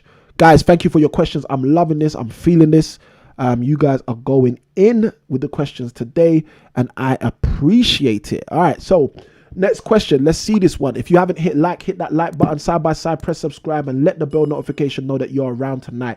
Yogesh says, I like this quote. Rich people spend money to save time. Poor people spend time to save money. That's very, very true. And that's part of the reason, if you really understand that quote, Yogesh, that's part of the reason why I said to you earlier, your time being constrained shouldn't be the reason that you don't have more income streams. You should be able to have more income streams because you're using your money to basically save your time or to restore your time, if that makes sense. Excellent. Yogesh says, don't forget my questions, please. Yogesh, let me know if I've answered all your questions. I believe I have so far. Anyway, I'm trying to make sure I touch them all questions from all people. So let me know. Let's keep going. Maria says, how do homeowners get first-time mortgage if they have owned a property? Well, you don't get first-time mortgage. Okay, so this is a great question, Maria. So thank you for asking. So Maria's question is, if you're a homeowner, how do you actually tap into a first-time mortgage if you've already owned a property or if you already own a property? Well, the answer is you don't tap into a first-time mortgage because it's not your first time getting a mortgage. But I kind of dropped the clues, as I said, success leaves clues earlier on in today's show. What you get into may be a home movers mortgage where you can still tap into the 5% deposit. So I'm going to say not much more on that. What I would encourage you to do is reach out to me, info@impactproperties.co.uk, and then a member of my team can potentially take your question or take your query, connect you with the right party, whether it's a mortgage broker, etc., for you to be able to move forward and further faster, and then you'll be able to get all of the results from what we're talking about and not just the knowledge, because that's the problem for many of us. We get the head knowledge, but we don't actually take the action to get the results. So connect with us and we'll help you to move forward in that regard. Yoga says, only maths helped me. Guys, I want someone to say something to this comment because this comment is crazy in my opinion. So I've just spent a few minutes basically breaking down that qualifications aren't what people think they are. Yogesh now says, and guys, for those of you who don't know, Yogesh is a qualified medical doctor. Yogesh now says only maths helps him now. Now, the thing that's funny about that, and this is why I said I need someone to comment on this. Yogesh, as a medical doctor, surely, chemistry, in GCSEs, your GCSE biology or your GCSE chemistry, I think those days, O-levels, they didn't even break them up. It was just science. But either way, didn't science help you, Yogesh? This is the reality, guys. You study all of this stuff, and the stuff a lot of the time becomes irrelevant. I remember someone telling me once, they said, you know what, you do a degree for 3 years and then you use 2% of that degree in your working life when you become employed in that same sector. Think about that. What does that mean? That's the same thing as when they say to us, as human beings, we only use 2% of our brain. I want you to understand that. You are underutilized, ladies and gentlemen. We are underutilized, guys. And the reason we are underutilized is because we're taught to be underutilized. We're taught to go to university, study 8 modules a month, study 4 modules a year, whatever it is, finish the 3 years, and then do a job where we're doing 2% of that. We're taught to do that. Want you to wake up to that reality, guys, and let's move forward. Ikhinmwin says in the chat, if you haven't, you need to massage that bell. Love that line. Thank you ever so much, Ikhinmwin. We do this. We're out here. Ikhinmwin says, you guys better get your notepads, iPads. Take notes. Ikhinmwin is giving you guys the heads up. Take notes, guys. All right. I think we're nearly at the last question. Ikhinmwin says, what would you say are good resources to teach children about property and finance? Woo! I love it. I'd love to say that our schools are going to be one of the best resources to do that as they come soon. And guys, for those of you who want to help us get our schools up and running, you know what to do. If you want to contribute to this channel, impactproperties.co.uk/donate. If you want to contribute to this channel, impactproperties.co.uk/studio build. Guys, just connect. Like, that's my whole thing. Connect with me, reach out to me, let me know how you want to contribute, let me know how you want to help, let me know how you want to support, because we definitely have an agenda to move this stuff forward and help people even more. Now, specifically answering Ikhinmwin's question, there's a ton of things that I'd recommend. The first thing I'd say is you should teach your children to have a financial system. A financial system is basically just how you treat every pound that comes through their hands. My children, our children, my wife and I, our children, their financial system is a 3-stage system. And the reason it's so simple is because they're young, and that is give, save, and spend. So every pound they receive, they want to give some of that pound, they want to save some of that pound, and they want to spend some of that pound. So I would say teach your children to start with, without any resources, teach your children a financial system that they should stick to and learn as a habit. That will set them up 10 times more than most of the things you can learn in terms of curriculum, etc. Have a financial system, stick to it. Now, what are some of the stuff I've done? We should probably do this on my personal channel, the Simply I Can Win YouTube channel. For those of you who don't know, I've got a family channel where we talk all things finances, faith, and family. So this is probably something best suited for there. But Ikhinmwin asked the question, so here's the answer. What I would advise you guys to potentially do if you're looking for resources to teach your child finances is start with games. I've spoken to Yogesh about this before, and other people who've been on the stream. Cashflow 101, great game, Robert Kiyosaki created. Monopoly, great game, classic, and it's nowhere near as expensive as Cashflow 101 for those of you who are watching your pounds and your cents. So I would say to you, go get those 2 games, Cashflow 101, Monopoly, go play that with your children. And after playing a game, speak to them. What did you learn about finances? What did you learn about how you manage your money? What did you learn, etc., etc.? And also share your own learnings with them and have discourse. The next thing I'd say, so that's 3 things so far, or that's 2 things so far. Third thing we're going into. First thing is teach your children a financial system. Second thing is play good financial games with them. The third thing, do not allow money to be a taboo subject in your home. I don't care if you are going through financial crisis. I don't care if you are 50, 100, 1,000, $1 trillion in debt. It doesn't make a difference. Start to talk about finances with your family, with your children. Do not make it a taboo subject. Speak to them about how you are putting money together to buy a house. Speak to them about how you're putting money together for a deposit. Speak to them about how you're raising funds from investors. Speak to them about how you're putting money together in order to do a refurb. Speak to them about how you're going to refinance, pull all of your money or some of your money out. Speak to them about your rent-to-rent deals. Speak to your children about money, because money has become a taboo subject in schools, in colleges, in universities. People don't talk about it, so therefore they don't know about it. And when they don't know about it, how can success leave clues? Somebody got value right there. Let me see the word value, whoever that was. Yogesh tells us the truth. He says he probably uses only about 10% of his degree. Imagine that. And that's a degree in medicine. Okay. And he's using 10% of it to practice medicine. I want you guys to think about it. And he's also said the little disclaimer right there. Don't let his patients know this. Thank you, Yogesh, for sharing. He said, totally agree about the games. His kids are talking about cash income now. Boom. And again, I said it to you guys. I told Yogesh about this a couple shows back.